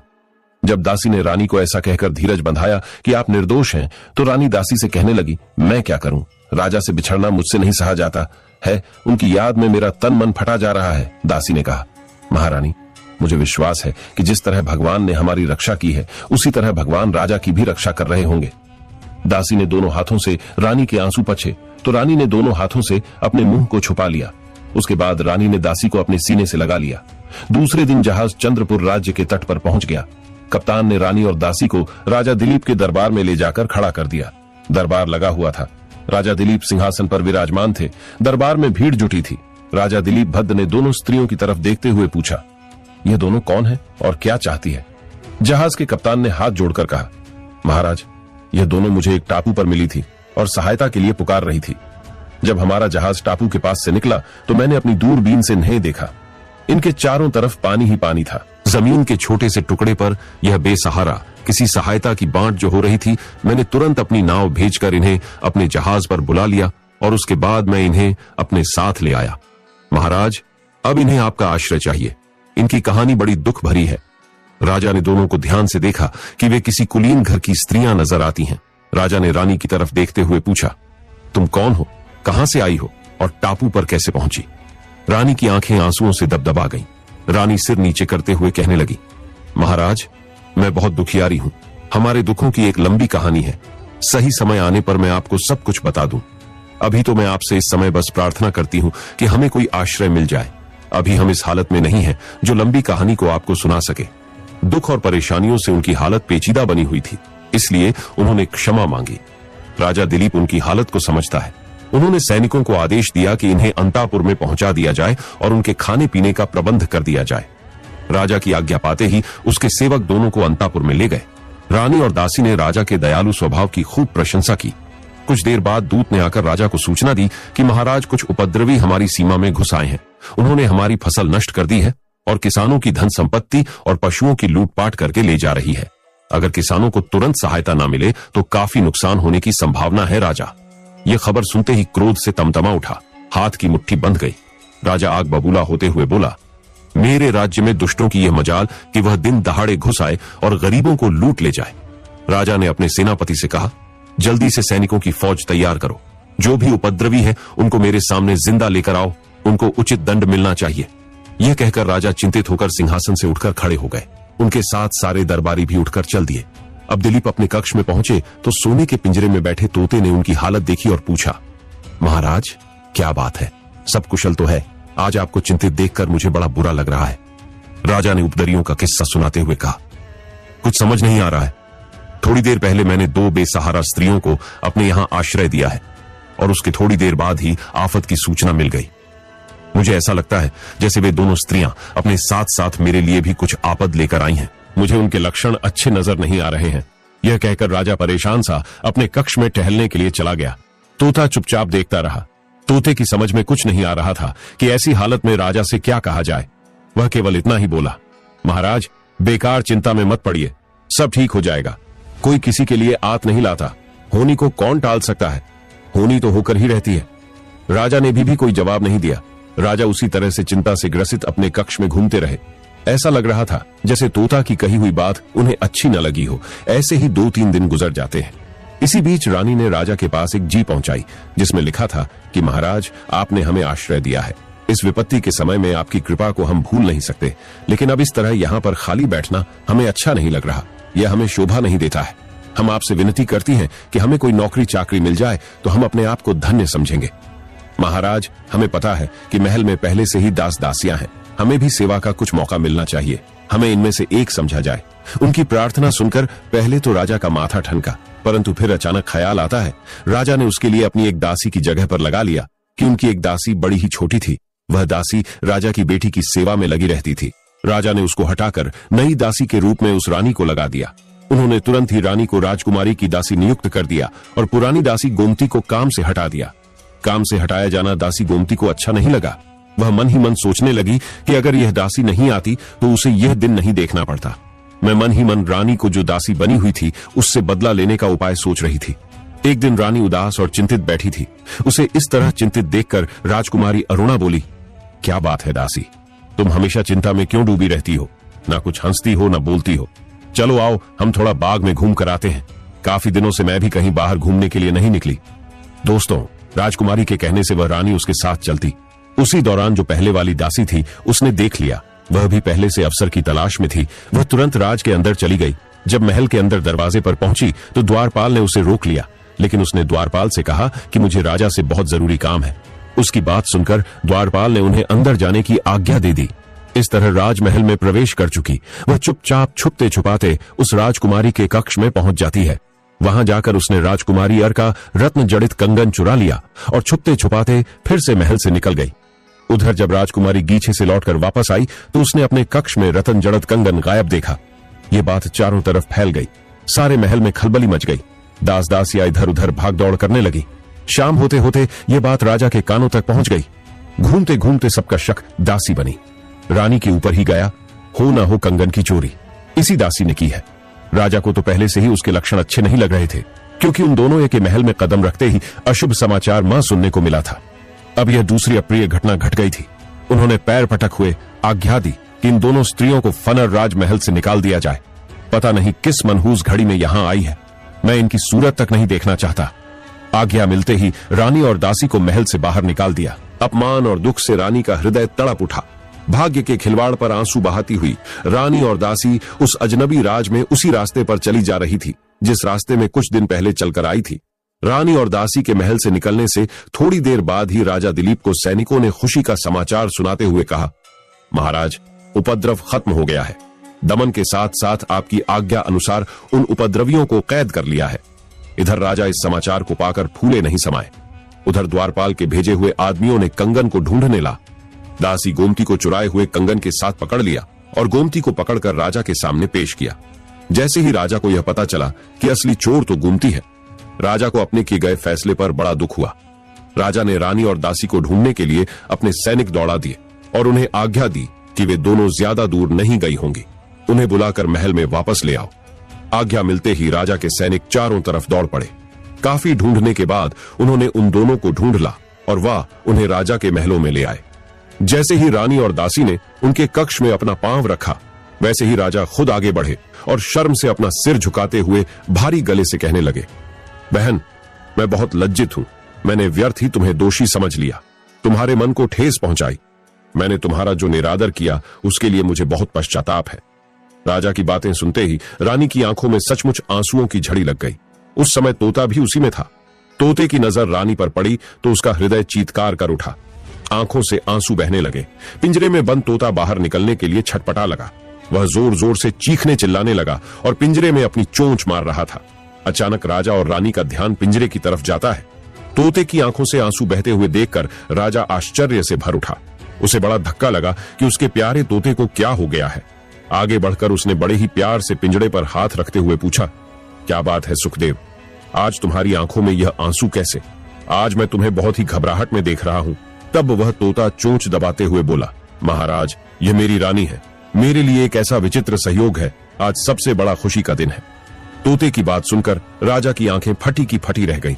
वह हैरानी से कभी तोते को कभी रानी को देखने लगा। रानी पिंजरे की तरफ देखे जा रही थी। उसके मुंह से अचानक निकला, महाराज, आप, मैंने यह सपने में भी नहीं सोचा था कि आपसे मेरा ऐसे इस तरह मिलन होगा।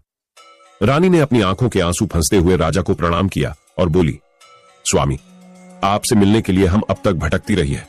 आपको ढूंढते ढूंढते हमने आकाश पाताल एक कर दिया। भाग्य ने हमारे साथ खूब खिलवाड़ किया है। दर दर की हमने खूब ठोकरें खाई हैं। हम एक तरह से बहुत निराश हो चले हैं, परंतु आपसे दोबारा मिलना लिखा था। पूरा हो गया। वाह रे किस्मत, इससे बड़ा सुख और क्या हो सकता है। बाद में रानी का गला रुदा आता है। राजा दिलीप की आंखों के सामने सारे पर्दे एकदम से हट जाते हैं। अब उन्हें पता चल चुका था कि जो स्त्री उनके घर में दासी बनकर रह रही थी वह वास्तव में एक रानी थी।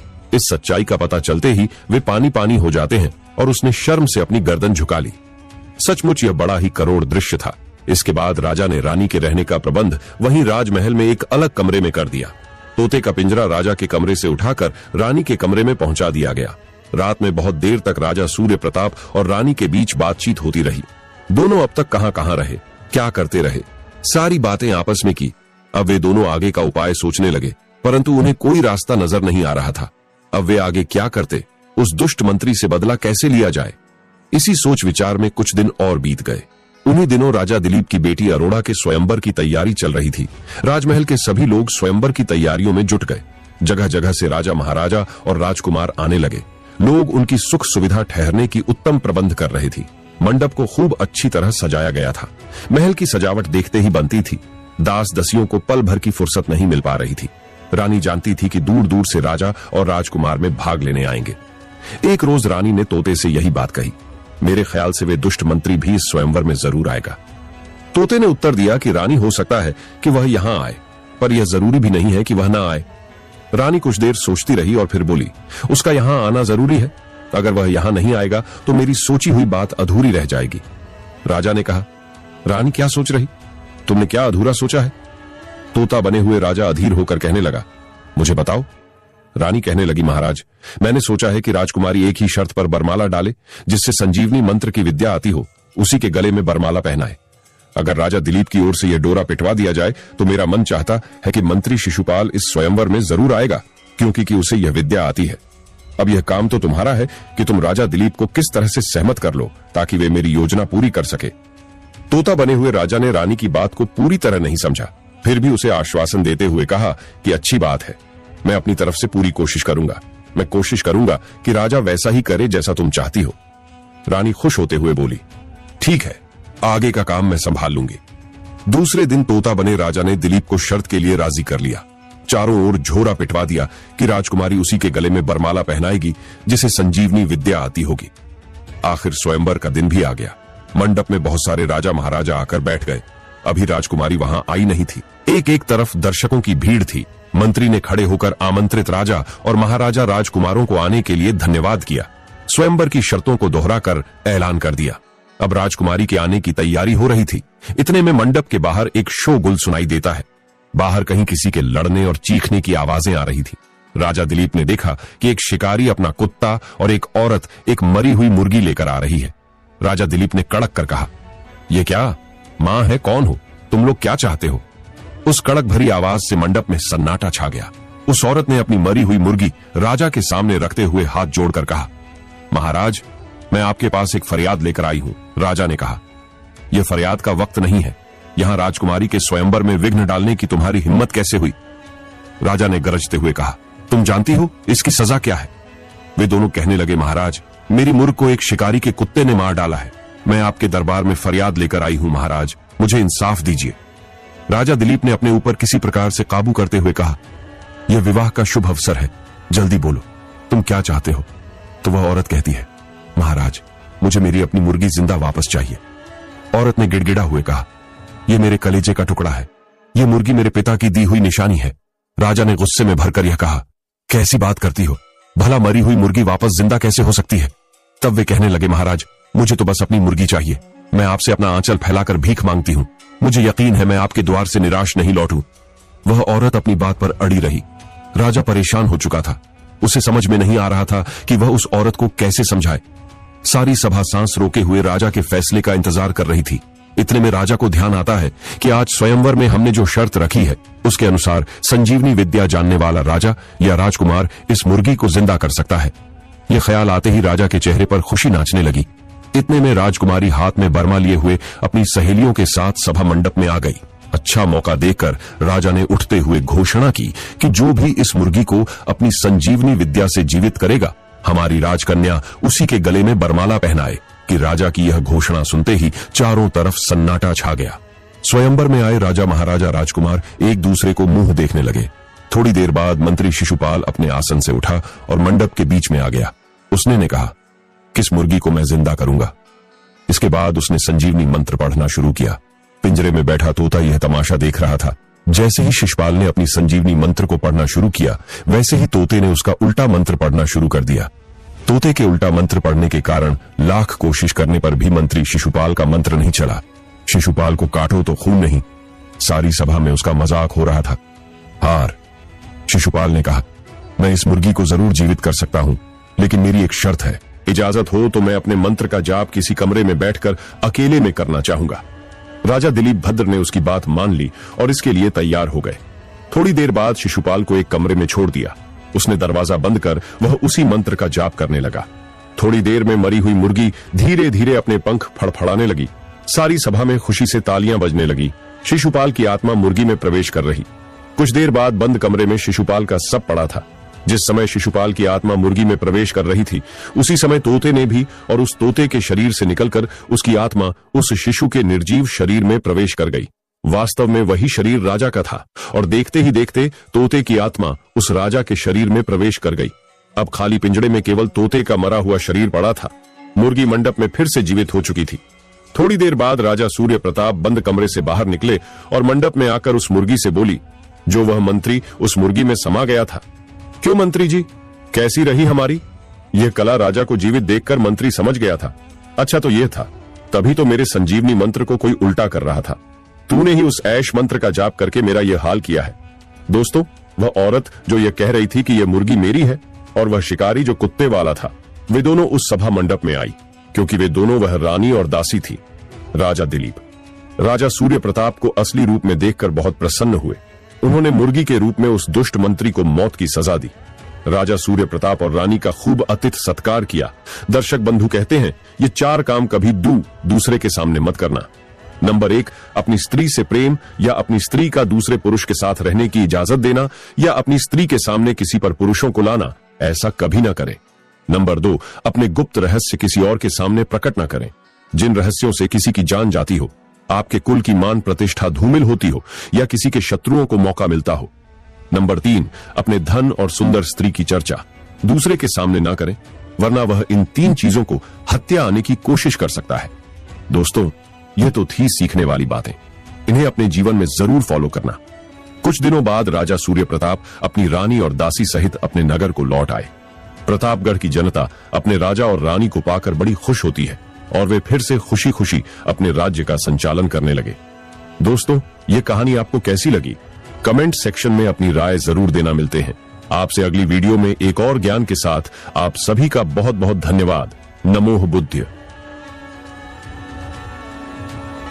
दोस्तों, जीवन एक सफर है जहां हर मोड़ पर कुछ नया छिपा होता है। सुख आता है तो लगता है कि सब कुछ हमारे पक्ष में है, और जब दुख आता है तो लगता है कि दुनिया ही बदल गई। लेकिन क्या हम जानते हैं कि जो कुछ भी हो रहा है वह केवल एक पड़ाव है, मंजिल नहीं। आज मैं आपको एक ऐसी कहानी सुनाने जा रहा हूं जो न सिर्फ आपके दिल को छू जाएगी, बल्कि आपको सोचने पर भी मजबूर कर देगी। यह कहानी जीवन के सबसे बड़े सच को उजागर करेगी कि कोई भी परिस्थिति स्थायी नहीं होती, लेकिन अपनों का साथ हमें हर कठिनाई से उबार सकता है। लेकिन रुको, क्या होता है जब अपने ही पराये लगने लगते हैं? जब जिन पर भरोसा किया वही साथ छोड़ देते हैं? जब किस्मत ऐसा खेल खेलती है जिसे समझने में देर हो जाए और तब तक सब कुछ बर्बाद हो चुका हो? यह सिर्फ एक कहानी नहीं, बल्कि एक सीख है जो तुम्हें बताएगी कि जीवन में किस पर भरोसा करना चाहिए और कब तक। और सबसे जरूरी बात, कभी भी हार नहीं माननी चाहिए, क्योंकि खेल अब भी खत्म नहीं हुआ है। तो इस कहानी का अंत चौंकाने वाला होगा, इसलिए इसे अंत तक देखना मत भूलना। चैनल को सब्सक्राइब नहीं किया तो वह कर लें। पुराने समय की बात है, एक छोटे से गांव में विक्की नामक व्यक्ति रहता था, जो अपनी सरल और सहज जीवन शैली के लिए जाना जाता था। उसका एक भाई था जो उससे अलग रहकर किसी नगर में नौकरी करता था। वह नगर में ही बस गया था और वहीं उसने विवाह भी कर लिया था। दूसरी ओर विक्की अपने गांव में ही रहकर खेती बाड़ी करता और पशुपालन में लगा रहता।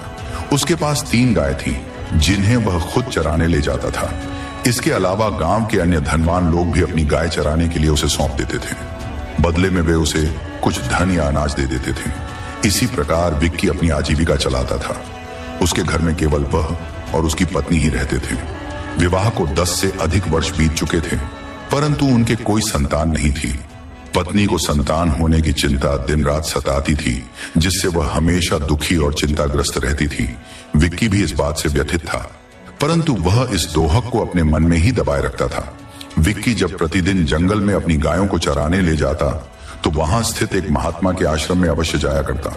वह महात्मा एक सिद्ध पुरुष थे, जिनके पास दूर दूर से लोग अपनी समस्याओं के समाधान के लिए आते थे।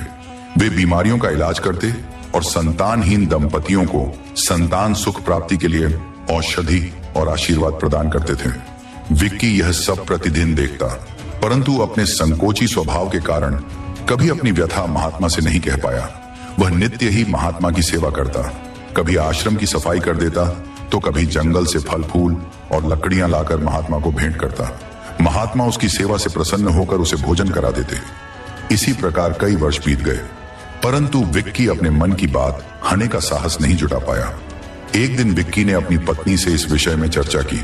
उसने कहा, जंगल में एक महात्मा रहते हैं जो दन दुखियों की सहायता करते हैं और संतानहीन दंपतियों को औषधि एवं आशीर्वाद प्रदान करते हैं।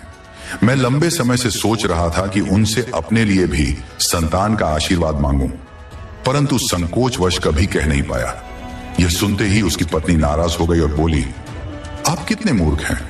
जब देख ही रहे थे कि महात्मा के आशीर्वाद से लोगों को संतान प्राप्त हो रही है, तो फिर आप क्यों पीछे हटे रहे। आपको तो बहुत पहले ही उनसे संतान के लिए प्रार्थना कर लेनी चाहिए थी।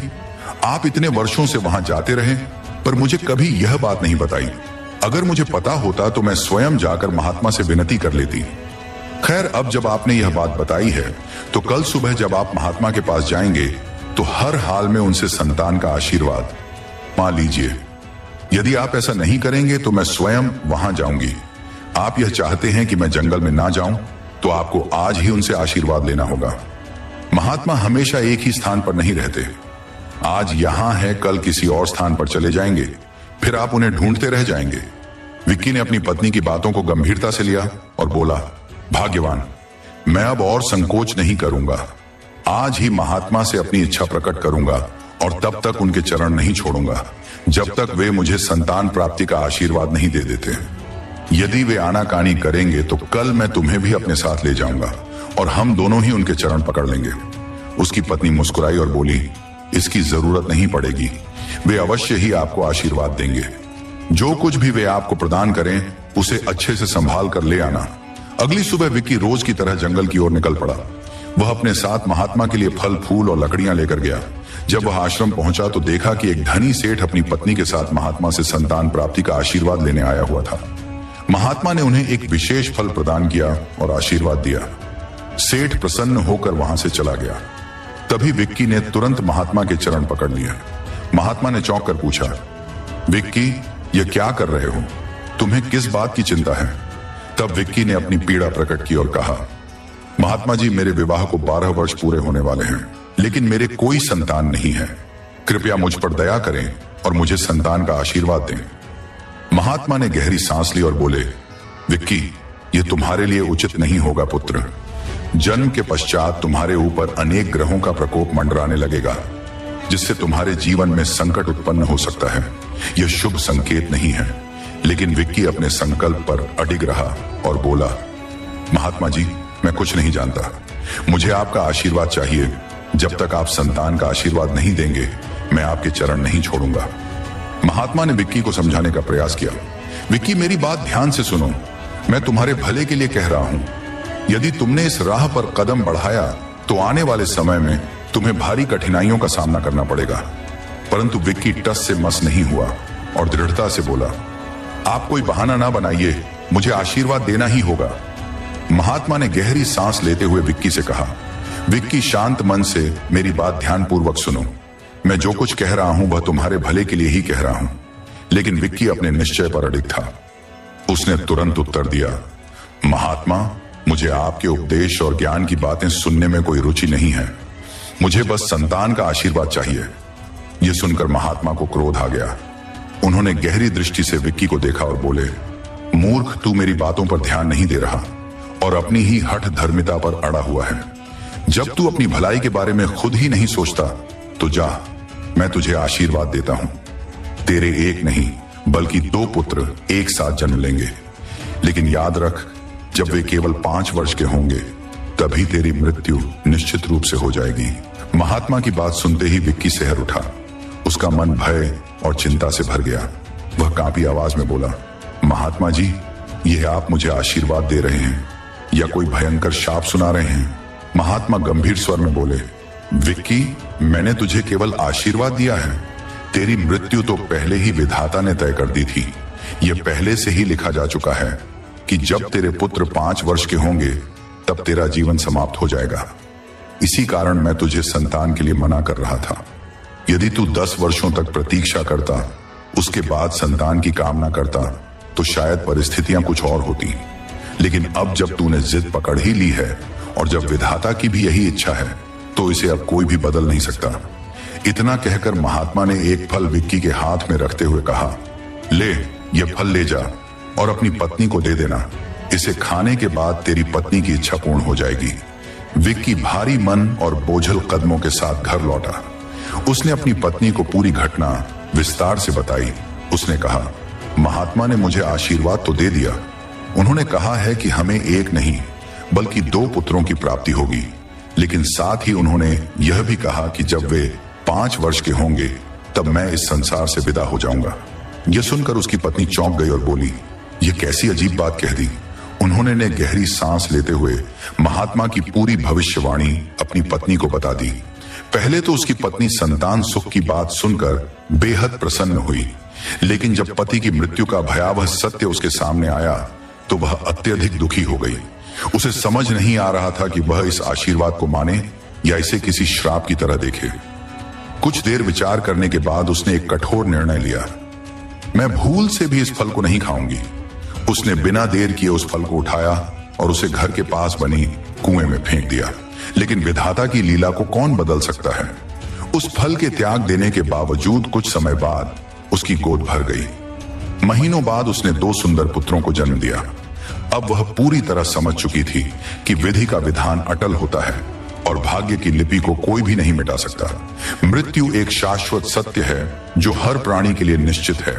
यह कब, कहां और कैसे होगी यह केवल ई ही जानते हैं और वह उसी के अनुरूप परिस्थितियां बना देते हैं। उसने यह सोचकर ईश्वर का नाम लिया और संतान को पालने में पूरी तरह समर्पित हो गई। समय का पहिया अपनी गति से चलता रहा। दिन, महीने और साल धीरे धीरे बीतते चले गए। कभी कभी जीवन में ऐसा समय आता है जब एक दिन भी पहाड़ जैसा प्रतीत होता है, लेकिन जब समय को थामना हो तब संपूर्ण वर्ष भी एक दिन की तरह बीत जाता है। देखते देखते 5 वर्ष गुजर गए और विक्की के पुत्र अब 5वें वर्ष में प्रवेश कर चुके थे। इस बात से उसकी पत्नी बहुत चिंतित हो उठी। एक दिन उसने विक्की से कहा, अब आप कुछ दिन के लिए घर से बाहर ना जाएं, यहीं रहिए। मेरे मन में अजीब सी घबराहट हो रही है। लेकिन विक्की हंसते हुए बोला, भाग्यवान, यदि मैं घर में बैठा रहूं तो मेरी गाय क्या खाएगी? और फिर गांव के कई धनिकों ने भी अपनी गाय मेरे भरोसे छोड़ी हैं, वे भी भूखी रह जाएंगी। मैं बैठने से काम नहीं चलने वाला। पत्नी ने गहरी चिंता में डूबी आवाज में कहा, आप जरा सोचिए, महात्मा की बात कहीं सच तो नहीं हो जाएगी? विक्की ने हंसते हुए उत्तर दिया, भाग्यवान, तुम अब तक उस झूठे महात्मा की बातों में उलझी हुई हो। वह तो एक ढोंगी था, उसी साल जंगल से भाग निकला था और फिर तुमने तो खुद ही उसके दिए हुए फल को बावली में फेंक दिया था। फिर भी हमारे घर संतान आई। इसका मतलब साफ है कि हमारी संतान महात्मा के फल के कारण नहीं हुई है। अब तुम व्यर्थ में चिंता करना छोड़ दो। उसकी पत्नी कुछ देर चुप रही और सोचने लगी कि पति की बात में दम तो है। सचमुच जब महात्मा के फल को उसने त्याग दिया था तो फिर उसकी भविष्यवाणी क्यों सत्य होगी? अब डरने की कोई जरूरत नहीं थी। विक्की निश्चिंत होकर जंगल की ओर चला गया। वह अपने प्रतिदिन के कार्य में व्यस्त था। दोपहर होते होते अचानक मौसम ने करवट बदली। गहरे काले बादलों ने आकाश को ढक लिया। कुछ ही पलों में हल्की हल्की बूंदाबांदी शुरू हो गई। फिर अचानक एक तेज चमक के साथ बिजली कड़की और देखते ही देखते वह सीधे विक्की के ऊपर गिर पड़ी। बिजली की भयंकर मार से विक्की झलकर वहीं ढेर हो गया। कुछ ही क्षणों में आसमान फिर साफ हो गया, जैसे कुछ हुआ ही नहीं था। गांव के एक अन्य चरवाहे ने यह भयावह दृश्य देखा और तुरंत विक्की के घर पहुंचा। उसने विक्की की पत्नी को सूचित किया कि किस प्रकार अचानक बिजली गिरी और विक्की अब इस दुनिया में नहीं रहा। यह सुनकर उसकी पत्नी स्तब्ध रह गई। वह महात्मा की भविष्यवाणी को याद कर कांप उठी। महात्मा की कही हर बात सत्य सिद्ध हो चुकी थी। अब वह विधवा हो चुकी थी और उस पर 2 अबोध मासूम बच्चों की जिम्मेदारी थी। विक्की ने अपने जीवन काल में ही अपने बच्चों के नाम रख दिए थे। बड़े पुत्र का नाम मृदुल और छोटे का नाम माही रखा गया था। पत्नी ने अपने गहरे दुख को किनारे रखते हुए बच्चों का पालन पोषण करने का संकल्प लिया। उसने सोचा, अब यही मेरी दुनिया है और मुझे इन्हीं के लिए जीना होगा। ईश्वर का नाम लेकर उसने अपने दोनों पुत्रों को पालना शुरू कर दिया। प्रिय दर्शकों, जब विक्की के छोटे भाई अतुल को यह हृदय विदारक समाचार मिला कि उसका बड़ा भाई विक्की अब इस संसार में नहीं रहा और उसकी भाभी अब अकेली अपने 2 नन्हे बच्चों का पालन पोषण कर रही हैं, तो उसके हृदय में गहरी संवेदना जाग उठी। उसकी आत्मा करुणा से भर गई और मन में विचार आया कि उसे अपनी भाभी की सहायता करनी चाहिए। आखिरकार दुख की घड़ी में अपनों का ही सहारा सबसे बड़ा होता है। यह जीवन किसी के लिए भी स्थायी नहीं होता। सुख दुख विपत्तियां किसी पर भी कभी भी आ सकती हैं। अतुल ने स्वयं से कहा, मेरा अपने भाई से कभी कोई मतभेद नहीं था, बस शर चला गया था। इसी कारण हम अलग हो गए थे। ये मेरी ही गलती थी कि कभी अपने गांव लौटकर नहीं गया, भाई की कोई मदद भी नहीं कर सका। जब उसने विवाह किया था तब भी मैंने उसे कोई सूचना नहीं दी थी, लेकिन अब जब वह इस दुनिया में नहीं रहा तो कम से कम उसकी पत्नी और बच्चों की सहायता करना मेरा फर्ज बनता है। उसने सोचा कि इस बारे में अपनी पत्नी से चर्चा कर ले, लेकिन तुरंत ही एक भय उसके मन में समा गया। उसकी पत्नी अत्यधिक कठोर और झगड़ालू स्वभाव की थी। वह जरा सी बात पर वाद विवाद और कलह करना अपनी आदत बना चुकी थी। अतुल के लिए तो जैसे वह जेलर थी जिसने उसे मानसिक रूप से कैद कर रखा था। वह अपनी पत्नी के खिलाफ एक शब्द भी नहीं बोल सकता था। उसके झगड़ालू स्वभाव से पूरा मोहल्ला परिचित था। यहां तक कि आस पड़ोस की महिलाएं भी उससे भयभीत रहती थीं। वह इतनी निर्दय और उग्र थी कि छोटी छोटी पर हाथापाई तक करने पर उतारू हो जाती थी। अब सभ्य और समझदार स्त्रियों का झगड़े से क्या लेना देना। हालांकि वह भी एक शहर की ही रहने वाली थी, लेकिन क्या शहरों में मूर्ख और दुष्ट लोग नहीं होते? ठीक वैसे ही जैसे हर जगह अच्छे और बुरे दोनों तरह के लोग पाए जाते हैं। अतुल में इतनी हिम्मत ही नहीं थी कि वह अपनी पत्नी से कह सके कि वह गांव जाना चाहता है और अपने भाभी व भतीज की सहायता करना चाहता है। उसे यकीन था कि जैसे ही वह इस विषय में अपनी पत्नी से चर्चा करेगा, वह आग बबूला हो जाएगी और घर में महाभारत छिड़ जाएगा। मगर अपने भाई की मृत्यु का समाचार सुनकर वह भीतर तक बेचैन हो गया था। उसके लिए चुपचाप बैठना असंभव था। अंततः उसने एक बड़ा निर्णय लिया। बिना अपनी पत्नी को बताए ही गांव के लिए निकल पड़ा। अतुल सेतुपति था। वहां से गांव पहुंचने में कितना भी शीघ्रता करता, तब भी उसे 2 दिन का समय लगना तय था। रास्ते में यात्रा करते हुए वह लगातार मन में इस उधेड़बुन में लगा रहा कि जब वापस लौटेगा तो अपनी पत्नी को कौन सा बहाना बताएगा। उसने सोचा, जब लौटूंगा तो कह दूंगा कि जिस सेठ के यहां मैं काम करता हूं उसने मुझे गांव में बकाया राशि वसूलने के लिए भेजा था, इसलिए मुझे 2 दिन लग गए। आखिरकार 2 दिन की कठिन यात्रा के बाद अतुल अपने गांव पहुंचा। जैसे ही वह अपने भाई के घर पहुंचा और अपनी भाभी से मिला, उसका हृदय पीड़ा से भर गया। उसकी भाभी की हालत दयनीय हो चुकी थी। घर में खाने पीने के लिए कुछ भी नहीं था। 2-3 गाय ही एकमात्र सहारा थी जो दूध देकर किसी तरह गुजारा करने में मदद कर रही थी। घर के पास थोड़ी बहुत खेती की जमीन थी, लेकिन वह लंबे समय से बंजर पड़ी थी क्योंकि विक्की ने कभी उसमें खेती करने का प्रयास ही नहीं किया था। अब अकेली स्त्री के लिए यह सब संभालना संभव नहीं था। भाभी अपने देवर को देखकर फूट फूट कर रो पड़ी। उन्होंने आंसू भरी आंखों से कहा, अतुल, तुम्हारी बहुत याद आती थी। तुम्हारे भैया तुम्हें हमेशा याद करते थे, पर तुम कभी आए ही नहीं। अब जब आए हो तो भैया इस दुनिया में नहीं हैं। अब तो बस उनकी यादें ही रह गई हैं। बताओ, तुमने विवाह कर लिया या अभी तक अविवाहित हो? तुम्हारे बच्चे भी हैं या नहीं? अतुल ने एक गहरी सांस ली और भाभी को बताया, भाभी, हाँ, मैंने विवाह कर लिया है। मेरी एक नन्ही सी बेटी भी है, लेकिन मेरी पत्नी मेरे स्वभाव के बिल्कुल विपरीत है। वह मुझसे बिल्कुल उल्टी दिशा में सोचती और चलती है। उसे समझना बहुत मुश्किल है। भाभी ने गहरी बात कही, देखो अतुल, इंसान को जीवन में हर चीज अपनी पसंद की नहीं मिलती। कहीं ना कहीं हमें परिस्थितियों के अनुसार समझौता करना ही पड़ता। कोशिश करो कि तुम उसे अपने हिसाब से झुकाने की बजाय स्वयं उसके अनुरूप ढल जाओ। इसी तरह जीवन की गाड़ी सुचारू रूप से आगे बढ़ेगी। अतुल कुछ देर विचार में डूबा रहा। फिर उसने अपनी जेब से कुछ पैसे निकाले और भाभी के हाथ में रख दिए। वह बोला, भाभी, अब मुझे विदा करो, लेकिन मैं जल्द ही वापस आऊंगा। तुम्हें अकेला नहीं छोड़ सकता। भाभी ने आंसू पहुंचते हुए कहा, ठीक है, जाओ, लेकिन जल्दी आना। मेरी खबर लेते रहना। अब मेरा इस दुनिया में तुम्हारे अलावा और कोई नहीं है। यह मेरे बच्चे भी तुम्हारे ही हैं, इनका भी ध्यान रखना। यदि कोई व्यवस्था बन सके तो इन्हें भी शहर ले जाने का प्रबंध कर देना, ताकि यह भी पढ़ लिख सके और अच्छा जीवन बिता सके। अतुल ने आश्वासन देते हुए कहा, भाभी, एक को तो मैं अपने साथ शहर ले जाऊंगा, वहां रहकर उसे अच्छी शिक्षा दिलवाऊंगा, मगर अभी नहीं, जब अगली बार आऊंगा तब उसे अपने साथ ले जाऊंगा। आप इसके लिए तैयार रहिए। इसके बाद अतुल वापस शहर लौट आया। उसकी पत्नी पहले से ही क्रोध में भरी बैठी थी। जब वह घर पहुंचा तो पत्नी जल बुनकर उस पर बरस पड़ी। बताओ, 2 दिन से कहां थे आने में? इतनी देर क्यों हो गई? कहीं तुम अपने भाई भाभी के पास तो नहीं गए थे? अतुल की पत्नी को संदेह पहले से ही था। अतुल कभी कभी उससे अपने भाई और भाभी के बारे में बातें किया करता था और कहता था कि एक दिन उनसे मिलने गांव जाएगा, लेकिन उसकी पत्नी ने पहले ही इस पर रोक लगा दी थी। उसने साफ साफ कह दिया था, तुम्हें गांव जाने की जरूरत नहीं है। आदमी का कोई भरोसा नहीं, किसी के आंसू देखो तो तुरंत पिघल जाते हो।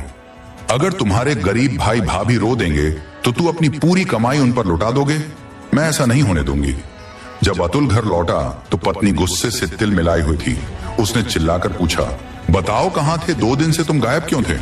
अतुल ने शांत स्वर में जवाब दिया, भाग्यवान, पहले मेरी बात सुनो। तुम हमेशा अपनी ही कहती हो, मेरी सुनती ही नहीं। मुझे सेठ जी ने बहुत जरूरी काम से भेजा था। मैं उनकी नौकरी करता हूं तो उनकी आज्ञा माननी ही पड़ी। पत्नी का गुस्सा कुछ कम हुआ, लेकिन वह पूरी तरह आश्वस्त नहीं थी। अतुल मन ही मन निश्चय कर चुका था कि वह जल्द ही फिर से गांव जाएगा और अपने भतीज के लिए कुछ अच्छा करने का प्रयास करेगा। स्त्री ने संदेह से भरी आंखों से अतुल को घूरते हुए कहा, सच बोल रहे हो ना? या फिर मैं खुद सेठ के पास जाकर पूरी सच्चाई पता कर लूं? उसके स्वर में व्यंग्य और आक्रोश दोनों भरे हुए थे। अतुल लाते हुए बोला, नहीं तो चाहो तो खुद ही सेठ के यहां नौकरी कर लो। हर बार मेरी बात को झूठा साबित करने और मुझे नीचा दिखाने की कोशिश क्यों करती हो? उसका गुस्सा बढ़ता जा रहा था। फिर अचानक भावनाओं में बहकर उसने कहा, मन तो करता है कि तुझे छोड़कर सीधा अपनी भाभी के पास चला जाऊं, वही ज्यादा अच्छी है। कम से कम ताने तो नहीं मारे। स्त्री ने जल्दी से बात संभालते हुए कहा, अच्छा, अब ज्यादा नाटक मत करो। बहस करने से कुछ हासिल नहीं होगा। घर में बर्तन और कपड़े पड़े हैं, उन्हें साफ कर दो। तब तक मैं खाना बनाने की तैयारी कर लूंगी। अतुल के लिए यह कोई नई बात नहीं थी। बरसों से वह यह सब करता चला आ रहा था।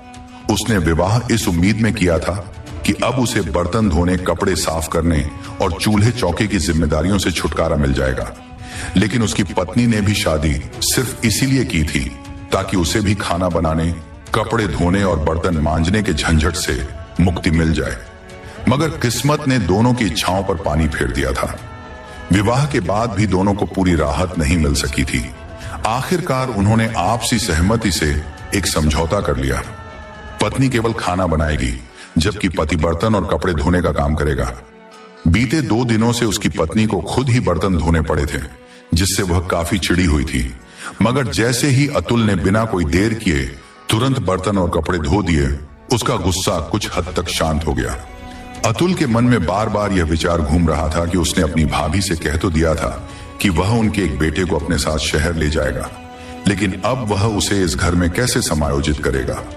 उसकी पत्नी तो पहले ही आग बबूला रहती थी, यह तो बच्चे को मार ही डालेगी। अतुल का मन दुविधा में था। वह क्या करे और क्या ना करे, यह सोच सोचकर परेशान था। इसी तरह 2 साल बीत गए और वह गांव नहीं जाग सका। लेकिन उसकी अंतरात्मा उसे लगातार झकझोर रही थी। तू ना तो अपनी भाभी की आर्थिक मदद कर रहा है और न ही अपना वादा निभा रहा है। कम से कम उसके एक बेटे को तो पाल ले, आखिर वह तेरा अपना ही खून है। उसके दिल में एक और चिंता थी।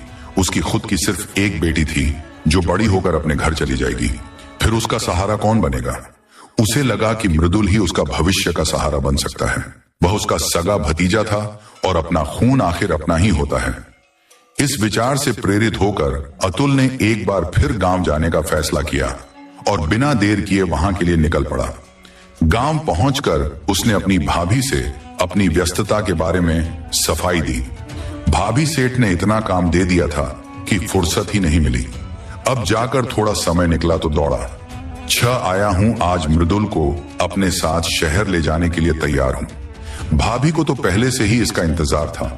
वह बहुत पहले से अपने बेटे को शहर भेजने के लिए मन बना चुकी थी, लेकिन अतुल बार बार वादा करके भी गांव नहीं आ पा रहा था। मगर अब जब वह सच में आ गया था तो भाभी की खुशी का ठिकाना न रहा। वह सोचने लगी, अब हमारा बेटा शहर जाएगा, अच्छी पढ़ाई करेगा और हो सकता है कि उसे कोई बढ़िया नौकरी भी मिल जाए। आखिर सेतुपति को अतुल के साथ खुशी खुशी विदा कर दिया। अतुल मृदुल को लेकर शहर के लिए रवाना हो गया, लेकिन रास्ते भर उसके मन में उथल पुथल मची रही। उसे समझ नहीं आ रहा था कि घर पहुंचकर पत्नी को मृदुल के बारे में कैसे बताएगा। पहले उसने सोचा कि सीधे स्पॉट बता देगा कि यह उसका भतीजा है और वह इसे पढ़ाने लिखाने के लिए शहर लाया है। लेकिन जैसे ही वह घर पहुंचा और पत्नी ने दरवाजे पर उसे देखा, उसकी हिम्मत जवाब दे गई। पत्नी ने तमतमा हुए पूछा, यह बच्चा कौन है? कहीं यह तुम्हारा भतीजा तो नहीं है? अतुल के पैरों तले जमीन खिसक गई। उसके मुंह से हकला हुए निकला, भाग्यवान, कैसी बातें कर रही हो? अरे मैं तो सेठ जी के काम से बाहर गया था, रास्ते में यह बच्चा अकेला भटकता मिला तो मुझे दया आ गई, सोचा इसे घर ले चलूं, तुम्हारी मदद कर दिया करेगा। स्त्री ने घूर कर देखा और कटाक्ष करते हुए बोली, हमेशा बेकार के काम करते रहते हो, अब इस बच्चे का मैं क्या करूंगी? यह मेरे किस काम का है? अतुल ने गंभीर स्वर में जवाब दिया, अरे मैं समझता हूं कि यह कितना काम का है, फिलहाल इसे एक दिन यहीं रहने दो, फिर कल से इसे सेठ के घर पर रखवा दूंगा। जल्दी में होने के कारण अतुल बिना ज्यादा बहस किए काम पर निकल गया। उसकी पत्नी ने अनमने ढंग से मृदुल को खाना तो खिला दिया, मगर फिर उसे घर में अकेला छोड़कर पड़ोस में घूमने चली गई। शाम को जब वह घर लौटी तो सोचने लगी कि जब इस लड़के ने भरपेट खाना खा ही लिया है तो इससे कुछ काम भी लिया जाए। उसने मृदुल को बर्तन धोने के लिए कहा, मगर मृदुल ने साफ इनकार कर दिया। पत्नी ने गुस्से से दूसरा काम बताया, लेकिन मृदुल ने वह भी करने से मना कर दिया। यह देखकर उसका गुस्सा 7वें आसमान पर पहुंच गया। क्रोध में बेकाबू होकर उसने मृदुल को 3-4 जोरदार थप्पड़ जड़ दिए। बेचारा मृदुल, उसकी मां ने उसे कभी एक थप्पड़ तक नहीं मारा था और आज उसे इस अजनबी और निर्दय स्त्री ने बेरहमी से पीट दिया था। अपमान और डर से सहमा हुआ मृदुल घर से भाग खड़ा हुआ। भागते भागते वह एक मेले में पहुंच गया। वहां चारों तरफ चहल पहल थी, रंग बिरंगी रोशनी सेक्स जागी, लेकिन जेब में पैसे नहीं थे। उसकी आंखों में आंसू आ गए। वह सोचने लगा कि अगर मां यहां होती तो जरूर उसे मिठाइयां दिलाती, लेकिन अब वह अकेला था, अनजान शहर में, अनजान लोगों के बीच। उसे समझ नहीं आ रहा था कि आगे क्या करें, कहां जाए, किससे मदद मांगे। मृदुल को यह भ्रम हो गया कि यहां मेले में मिठाइयां मुफ्त में बांटी जा रही हैं। वह अभी इतना छोटा था कि उसे खरीद फरोख्त के नियमों की समझ नहीं थी। उसे यह नहीं पता था कि किसी भी वस्तु को लेने के लिए उसके बदले में कीमत चुकानी पड़ती है। उसने भी बिना कोई संकोच किए मिठाई की ओर इशारा कर दिया और दुकानदार से मिठाई मांग ली। दुकानदार ने भी बिना ज्यादा सोच विचार किए मिठाई उसे पकड़ा दी। मृदुल ने बड़े चाव से मिठाई खा ली, लेकिन जैसे ही दुकानदार ने उससे पैसे मांगे वह असमंजस में पड़ गया। उसके पास पैसे नहीं थे, इसलिए उसने असमर्थता जताई। यह सुनकर दुकानदार नाराज हो गया और उसे डांटने फटकने लगा। मृदुल घबरा गया और उसे समझ नहीं आ रहा था कि अब वह क्या करे। इसी दौरान पास में खड़े एक फटे हाल भिखारी ने यह सब देखा। उसने दुकानदार को रोकते हुए कहा, अरे भाई, इस नन्हे बच्चे को क्यों डांट रहे हो? इसका पैसा मैं दे दूंगा। पास में ही एक सेठ की लगभग 7-8 साल की बेटी खड़ी थी। वह उम्र में भले ही छोटी थी, लेकिन दिमाग से काफी तेज और समझदार थी। उसने तुरंत भांप लिया कि यह लड़का किसी वजह से अपने परिवार से बिछड़ गया है और यह भिखारी किसी चालाकी से इसका फायदा उठाना चाहता है। उसे पुराने किस्से कहानियां याद आ गईं, जिनमें कहा जाता था कि भिखारी अक्सर मासूम बच्चों को बहला फुसलाकर उठा ले जाते हैं। वे उन बच्चों को अपंग बना देते हैं, उनकी आंखें निकाल कर या हाथ पैर तोड़कर उनसे भीख मंगवाते हैं। यह सोचकर लड़की को चिंता होने लगी कि अगर यह बच्चा इस भिखारी के हाथ लग गया तो इसका क्या होगा। उसने तुरंत आगे बढ़कर कहा, अरे रे, तुम क्यों इसके लिए पैसे दोगे? ये मेरे साथ है तो इसका पैसा मैं ही दूंगी। लड़की ने झट से अपने पास से पैसे निकाले और दुकानदार को देकर बोली, अब यह तुम्हारा उद्धार चुका दिया गया, अब इसे कुछ मत कहना। फिर उसने मृदुल की तरफ देखते हुए कहा, तुम मेरे साथ मेरे घर चलो, वरना यह भिखारी तुम्हें पकड़कर ले जाएंगे और बहुत बुरा हाल कर देंगे। अगर मेरे साथ चलोगे तो मैं तुम्हारे माता पिता का पता लगवाकर तुम्हें सही सलामत घर भेज दूंगी। हालांकि मृदुल की उम्र भी 7 साल ही थी, लेकिन वह इतना चतुर नहीं था कि स्थिति की गंभीरता को समझ पाता। लड़की उसे अपने साथ अपने घर ले गई और वहां पहुंचते ही अपने पिता को सारी बात बताई। उसने कहा, पिताजी, यह लड़का शायद किसी वजह से मेले में अपने माता पिता से बिछड़ गया था। मैंने देखा कि इसके पीछे कुछ भिखारी पड़े हुए थे जो इसे अपने साथ ले जाना चाहते थे। मुझे डर लगा कि वे लोग इसे अपाहिज बना देंगे और भीख मंगवाने के लिए इसका इस्तेमाल करेंगे, इसलिए मैं इसे अपने साथ ले आई। कृपया आप इसके माता पिता का पता लगवाएं और इसे घर भिजवाने का कोई उपाय करिए। उसका पिता, जो कि एक अमीर और प्रतिष्ठित सेठ था, ऊपर से तो भला इंसान नजर आता था, लेकिन असल में वह एक शातिर और लालची व्यक्ति था। उसने तुरंत मन ही मन एक योजना बना ली। उसने सोचा, अगर इस लड़के के पीछे भिखारी पड़े हुए थे तो वे अभी भी आसपास ही मंडरा रहे होंगे। इन भिखारियों को इस बच्चे की बहुत जरूरत है, तभी वे इसे पाने के लिए इतने लालायित हैं। मैं इस मौके का फायदा उठा सकता हूं। अगर मैंने इस बच्चे को उनके हवाले कर दिया तो वे इसके बदले में मुझे अच्छी रकम दे सकते हैं। कम से कम 100 से 200 सोने की मोहर तो आराम से मिल ही जाएंगी। सेठ ने अपनी बेटी से कहा, ठीक है, इसे अंदर ले जाओ, इसे कुछ खाने पीने को दो और आराम करने दो। कल सुबह इससे इसके घर का पता पूछकर इसे सही जगह भेजने का इंतजाम कर देंगे। लड़की ने अपने पिता की बात मान ली और मृदुल को अंदर ले गई।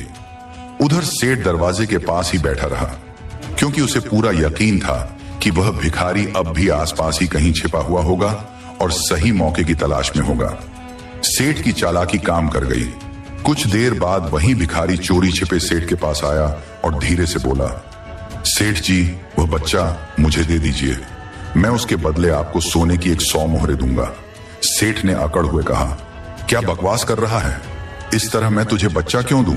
भिखारी मुस्कुराया और बोला, मैं ऐसे ही नहीं मांग रहा हूं सेठ जी, मैं इसके बदले आपको 100 सोने की मोहरें दूंगा। यह सौदा घाटे का नहीं रहेगा। सेठ ने चालाकी से सिर हिलाया और कहा, नहीं नहीं, मैं इसे इतनी कम कीमत पर नहीं दूंगा। यह लड़का बहुत कीमती है। इसके बदले में मैं कम से कम 300 सोने की मोहर से कम में कोई सौदा नहीं करूंगा।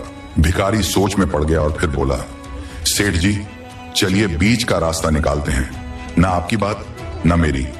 मैं 200 सोने की मोहर देने को हूं। सेठ कुछ देर तक सोचता रहा, फिर हंसते हुए बोला, नहीं नहीं, 200 में तो यह सौदा नहीं होगा, कम से कम 250 तक तो जाना ही पड़ेगा। भिखारी ने गहरी सांस ली और कहा, ठीक है सेठ जी, आपकी बात मान लेता हूं, 250 मोहरें मैं दे दूंगा। अब लड़का मेरे हवाले कर दो। सेठ ने आंखें घुमाकर इधर उधर देखा और धीरे से बोला, पगला गए हो क्या? अभी तो शाम हुई है, चारों ओर लोग घूम रहे हैं, अगर किसी को पता चल गया तो हंगामा हो जाएगा। आधी रात में आओ, तब मैं तुम्हें यह बच्चा सौंप दूंगा। भिखारी बोला, ठीक है सेठ जी, मगर सौदा पक्का हुआ तो मैं अभी आपको मोहरे दे देता हूं। रात में मैं लड़का लेने आ जाऊंगा। उधर सेठ की बेटी ने सारी बातें सुन ली थी। उसका दिल बैठ गया था। उसने महसूस किया कि मृदुल खतरे में है। उसने तुरंत मृदुल को पिछले दरवाजे से बाहर निकाला और कहा, भाग जाओ यहां से, तुम इस घर में सुरक्षित नहीं हो। जितनी जल्दी हो सके कहीं छिप जाओ। मैं बस भगवान से यही प्रार्थना कर सकती हूँ कि तुम सकुशल अपने घर लौट सको। इधर थोड़ी देर बाद जब सेठ वापस घर आया तो उसने बेटी से पूछा, रेशमा, उस लड़के पर नजर रखना, कहीं वह भाग ना जाए, वह हमारे लिए बहुत काम की चीज है। लड़की ने उसकी आंखों में झांकते हुए जवाब दिया, पिताजी चिंता मत कीजिए, मैं उसकी देखभाल करूंगी। उधर जब अतुल काम से लौटकर घर आया तो उसने देखा कि मृदुल घर में नहीं था। उसने घबराकर अपनी पत्नी से पूछा, मृदुल कहां गया? वह दिखाई नहीं दे रहा है। पत्नी तिरस्कार भरे स्वर में बोली, तुम्हें अपनी बेटी की तो जरा भी चिंता नहीं रहती, लेकिन इस आवारा लड़के की फिक्र तुम्हें बहुत है।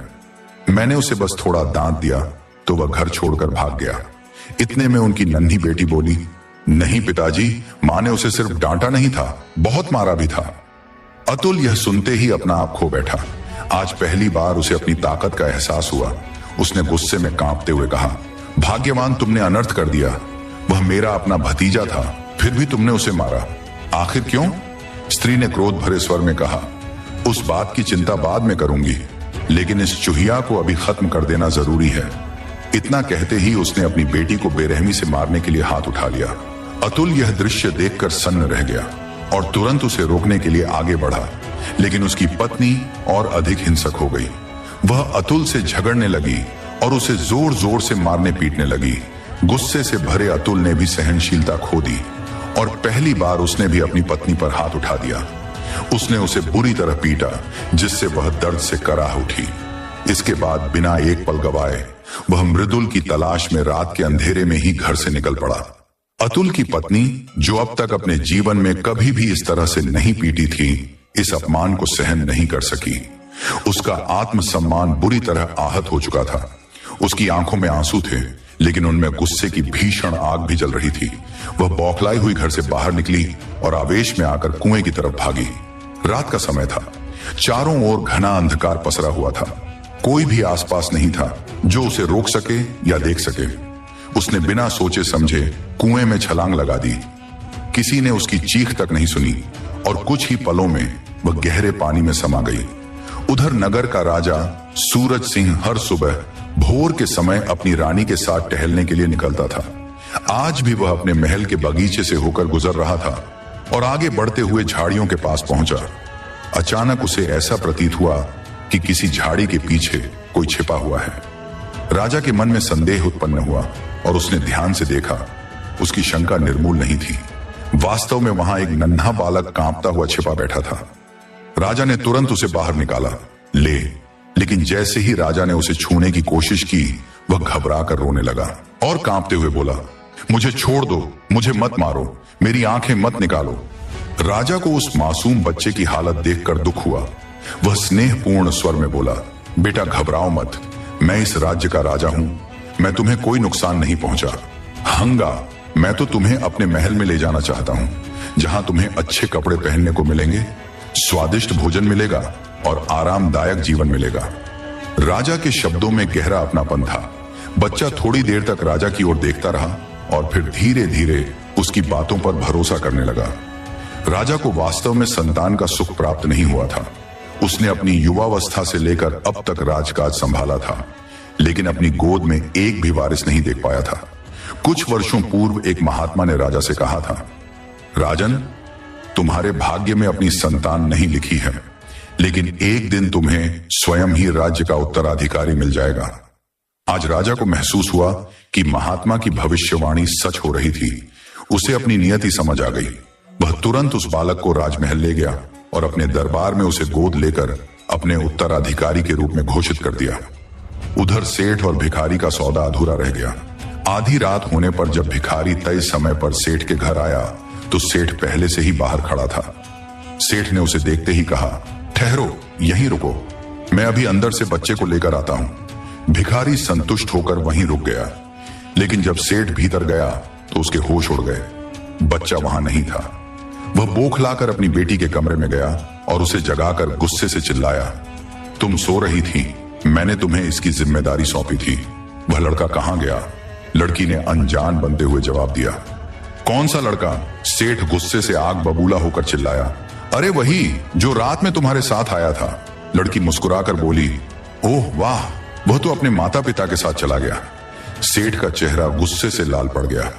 वह गरजते हुए बोला, मूर्ख लड़की, तुमने मेरा सारा खेल बिगाड़ दिया, तुम्हें उसे रोकना चाहिए था। लड़की शांत स्वर में बोली, लेकिन वह तो अपने माता पिता के पास खुद ही भाग गया, मैं उसे कैसे रोक सकती थी? अच्छा ही हुआ जो वह अपने असली मां बाप से मिल गया। परंतु आप इतने परेशान क्यों हो रहे हैं? सेठ को लगा कि अगर वह ज्यादा कुछ बोलेगा तो लड़की सच्चाई समझ जाएगी। उसने तुरंत अपने गुस्से को दबाया और हल्की आवाज में कहा, ठीक है, अब कोई बात नहीं, जाओ सो जाओ। मन ही मन वह बुरी तरह झल्ला रहा था। उसे मजबूर होकर भिखारी के पैसे वापस करने पड़े। वह भिखारी से बोला, जब उसके माता पिता खुद आ गए तो मैं उसे बेच ही कैसे सकता था? अच्छा हुआ कि हम दोनों बच गए, वरना मामला राज दरबार तक पहुंच जाता और हमें फांसी पर लटका दिया जाता। भिखारी ने यह सुनते ही वहां से भाग जाना ही उचित समझा। उधर अतुल अपने भतीजे की तलाश में आगे बढ़ रहा था। कई घंटों तक लगातार चलने के बाद वह आखिरकार अपने गांव मोतीपुर पहुंचा। वहां पहुंचते ही उसने भाभी को देखा और भाभी ने निराश स्वर में कहा, भैया क्या कह रहे हो? मृदुल कैसे भाग सकता है? भाभी की आंखों में आंसू आ गए। अतुल ने सिर झुका लिया और बोला, मेरी पत्नी ने उसे बस जरा सा डांट दिया था, शायद इसी से वह दुखी हो घर छोड़कर चला गया। उस वक्त मैं घर पर नहीं था, काम पर गया हुआ था। जब वापस आया तो पत्नी ने बताया कि वह भाग चुका है। मैंने रात भर बिना रुके उसकी तलाश की और अब यहां पहुंचा हूं। भाभी फूट फूट कर रोने लगी और बोली, भैया किसी भी हालत में मेरे बेटे को ढूंढ कर लाओ, अब मैं उसे शहर नहीं भेजूंगी, मुझे मेरा बेटा वापस चाहिए। उसने तुरंत अपनी एक पड़ोसी को बुलाया और कहा, इनके साथ जाओ और मेरे बेटे को ढूंढने में मदद करो। अतुल और पड़ोसन फिर से शहर की ओर निकल पड़े। रास्ता लंबा था और चलते चलते रात हो गई। आगे एक घना जंगल आ गया। पड़ोसन ने घबराते हुए कहा, अतुल आगे मत बढ़ो, यहां जंगली जानवर हो सकते हैं। अतुल ने दृढ़ता से कहा, चाहे कुछ भी हो जाए मैं रुक नहीं सकता। अचानक झाड़ी के पीछे से एक खूंखार बाघ निकल आया। उसने झपट्टा मारा और अतुल को अपने जबड़ों में दबाकर जंगल में घसीट ले गया। पड़ोसन किसी तरह अपनी जान बचाकर वहां से भाग निकली। वह हमती हुई शहर की ओर भागी और अतुल की पत्नी को खबर देने के लिए उसके डेरे पर पहुंची। परंतु जब वह वहां पहुंची तो उसे बताया गया कि अतुल की पत्नी भी मर चुकी थी। पड़ोसियों ने कहा, अब जब तुम गांव से आए हो तो इनकी बेटी को भी गांव ले जाओ। अब पड़ोसन ने अतुल की मासूम 4 वर्षीय बेटी को अपनी गोद में उठाया और उसे लेकर गांव लौट आई। घर पहुंचते ही उसने गहरी सांस ली और भारी मन से कहा, अतुल की पूरी दुनिया उजड़ गई। अब उसका कोई सहारा नहीं रहा, बस यह नन्ही सी बच्ची ही बची है। इसलिए मैं इसे तुम्हारे पास ले आई हूं। इसे पालो पोसो, इसे प्यार दो। लेकिन मृदुल कहीं भी नहीं मिला। हमने उसे बहुत खोजा, शायद वह जंगल में किसी जंगली जानवर का शिकार हो गया हो। अब जो बचा है उसी को संभालो और इसी में संतोष मानो। उस स्त्री ने गहरी उदासी के साथ अतुल की बेटी को अपने आंचल में समेट लिया और अपने बेटे माही के साथ उसका पालन पोषण करने लगी। उधर मृदुल की किस्मत पूरी तरह से बदल चुकी थी। वह अब एक राजकुमार बन चुका था और राजा के महल में शाही जीवन का आनंद उठा रहा था। जीवन के इस रहस्य को कोई समझ नहीं सका कि कौन किस मोड़ पर पहुंच जाएगा, किसका भाग्य कब बदल जाएगा। नियति का खेल निराला होता है। समय के पंख लग गए। दिन महीने और महीने सालों में बदलते चले गए। धीरे धीरे राजकुमार बड़ा होने लगा। एक दिन वह नगर भ्रमण के लिए सजी हुई शाही सवारी के साथ निकला। शहर की सड़कों से गुजरते हुए अचानक उसकी नजर एक युवती पर पड़ी। वह कोई और नहीं बल्कि वही लड़की थी जिसने कभी उसे बिकने से बचाया था। मृदुल ने उसका नाम हमेशा याद रखा था। वह तुरंत घोड़े से उतरा और उत्सुकता से उसका नाम लेकर पुकारा। रेशमा लड़की यह सुनकर चौंक गई। उसने हैरानी से इधर उधर देखा और फिर ध्यान से राजकुमार के चेहरे की ओर देखने लगी। सहसा उसे याद आया, अरे यह तो वही लड़का है जिसे मैंने उस रात बचाया था, लेकिन यह राजकुमार कैसे बन गया? वह अचरज से भरकर बोली, अरे तुम और यह राजसी पोशाक, यह भव्य रथ, यह शाही ठाट बाट, तुम किसी नाटक में काम करने लगे हो क्या? मृदुल मुस्कुराया और बोला, नहीं रेशमा, मैं सच में राजकुमार हूं। चलो मैं तुम्हें अपने महल में ले चलता हूं, वहां मेरे माता पिता से तुम्हारी मुलाकात करवाऊंगी। रेशमा हिचकचाई, लेकिन मृदुल के आग्रह को टाल नहीं सकी। वह उसके साथ महल गई। उसने महल का भव्य वैभव देखा, विशाल कक्षों को निहारा और सोने चांदी से सजे शाही कक्ष को देखकर चकित रह गई। मृदुल ने उसे अपना कमरा दिखाया और कहा, रेशमा, तुम मुझे बहुत अच्छी लगती हो। मैं चाहता हूं कि तुम मुझसे मिलने के लिए आती रहो। रेशमा मुस्कुराई और बोली, तुम भी मुझे अच्छे लगते हो। मैं हर हफ्ते एक बार जरूर मिलने आऊंगी। धीरे धीरे दोनों के बीच घनिष्ठता बढ़ने लगी। हर सप्ताह उनकी मुलाकातें होती और महल में उनके मिलने जुलने की चर्चा होने लगी। यह कोई साधारण बात नहीं थी कि एक आम लड़की इतनी बार राजमहल आ रही थी और राजकुमार से मिलने का विशेषाधिकार प्राप्त कर चुकी थी। रानी भी अब उसे पसंद करने लगी थी। एक दिन मृदुल ने अपनी माता रानी को बताया, अगर रेशमा उस रात मुझे बचाने के लिए ना होती तो मैं आज यहां नहीं होता। मैं एक भिखारी के हाथों बिक गया होता। यह लड़की मेरे लिए देवदूत के समान है। रानी मुस्कुराई और कहा, मैंने तो पहले ही सोच लिया था कि यह लड़की ही तुम्हारी रानी बनेगी, मगर अभी उसे कुछ मत बताना। यदि उसे पता चल गया तो वह शर्मा कर महल आना ही बंद कर देगी। राजकुमार हर बार रेशमा से हंसीन जाग करता, उससे इधर उधर की बातें करता, लेकिन कभी भी यह नहीं कहता कि वह उसे अपनी रानी बनाएगा। रेशमा के मन में एक उम्मीद जन्म ले चुकी थी। हर बार यही चाहती कि राजकुमार अपने दिल की बात कहे, लेकिन वह बस मुस्कुराकर टाल जाता। समय बीतता गया। अब राजकुमार 16 वर्ष का हो चुका था। राजा ने घोषणा कर दी कि जल्द ही राजकुमार का राज्याभिषेक किया जाएगा, लेकिन उससे पहले उसके लिए एक उपयुक्त राजकुमारी की खोज की जा रही थी। ये सुनकर रानी तुरंत बोली, राजकुमारी की खोज की आवश्यकता नहीं है। हमने पहले ही अपनी होने वाली बहू को छुन लिया है। अब किसी भी दिन उसकी घोषणा कर दी जाएगी। रेशमा यह सुनकर अवाक रह गई। उसके दिल की धड़कनें तेज हो गईं। तो अब राजकुमार की शादी तय हो चुकी है, लेकिन उसने तो मुझसे कभी कुछ नहीं कहा। वह भीतर ही भीतर घुटने लगी। उसके मन में संशय घर कर गया कि यदि वह अब भी चुप रही तो कोई और राजकुमारी राजमहल की रानी बनकर बैठ जाएगी। आखिरकार एक दिन उसने निर्णय ले लिया। वह सीधा राजकुमार के कक्ष में गई और भावुक स्वर में बोली, राजकुमार, मैं आपसे प्रेम करने लगी हूं और मैं यह कभी सहन नहीं कर सकती कि कोई और लड़की आपकी रानी बने। यदि ऐसा हुआ तो मैं अपनी जान दे दूंगी। मृदुल चौंक गया।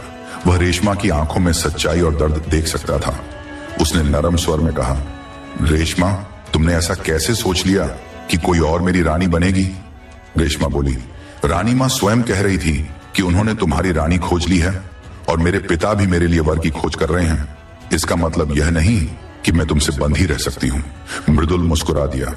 वह रेशमा के करीब आया और बोला, रेशमा, जिसे रानी मां ने मेरी रानी चुना है वह और कोई नहीं बल्कि तुम ही हो। उन्होंने तुम्हारे पिता को पहले ही संदेश भेज दिया है, लेकिन मुझसे कहा था कि जब तक सही समय ना आ जाए मैं तुमसे इस विषय में चर्चा ना करूं, वरना तुम शर्मा कर महल आना ही बंद कर दोगी। अब जब बात खुल ही गई है तो मैं साफ साफ कहता हूं, सारी तैयारियां तुम्हारे लिए ही हो रही हैं। बहुत जल्द तुम मेरी रानी बनोगी। शायद कल ही रानी मां तुम्हारे नाम की घोषणा कर दें। रेशमा यह सुनकर अवाक रह गई। वह कुछ कहने ही वाली थी कि मृदुल ने आगे कहा, घोषणा के बाद तुम्हें महल में ही रहना होगा। तुम्हारा अपना घर छूट जाएगा। कुछ दिन के लिए हम भी एक दूसरे से नहीं मिल पाएंगे, लेकिन यह सब बहुत जल्दी समाप्त हो जाएगा। एक सप्ताह के भीतर सब कुछ हो जाएगा। अगले ही दिन रानी ने राजमहल में रेशमा को बहू के रूप में घोषित कर दिया। रेशमा की खुशी का ठिकाना न रहा। राजमहल की दासियां उसे लेकर उसके नए कक्ष में चली गई। पूरे एक सप्ताह तक वैवाहिक अनुष्ठान चलते रहे और अंततः रेशमा और का विवाह संपन्न हो गया। राजा ने अब स्वयं को शासन से मुक्त कर दिया और गद्दी अपने पुत्र को सौंप दी। मृदुल अब राज्य का नया राजा बन चुका था, परंतु उस समय राज्य में एक भयानक डाकू दुर्मुख आतंक मचाए हुए था। वह जंगलों में छिपकर व्यापारियों को लूटता और राज्य की प्रजा को भयभीत करता था। सैनिकों ने उसे पकड़ने की कई कोशिशें की, मगर वह हर बार बच निकलता।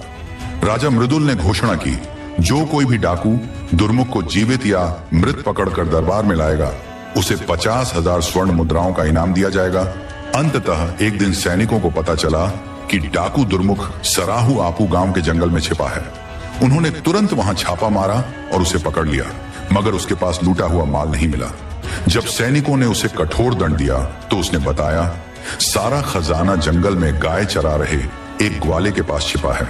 अब सैनिकों ने ग्वाले को पकड़ लिया, जिसका नाम माही था। जंगल में उसने जिन स्थानों पर धन छिपा रखा था वहां से सैनिकों को काफी मात्रा में लूट का माल प्राप्त हुआ। सैनिकों ने माही को भी डाकू के साथ पकड़कर राजमहल में पेश किया। राज दरबार में डाकू ने आत्मरक्षा करते हुए कहा, महाराज, मैंने कोई डाका नहीं डाला। असली अपराधी तो यह ग्वाला है। अगर मैं वास्तव में डाकू होता तो लूट का माल मेरे पास से बराम होता, न कि इसके पास ये सब इसने खुद अपने पास छिपा रखा था।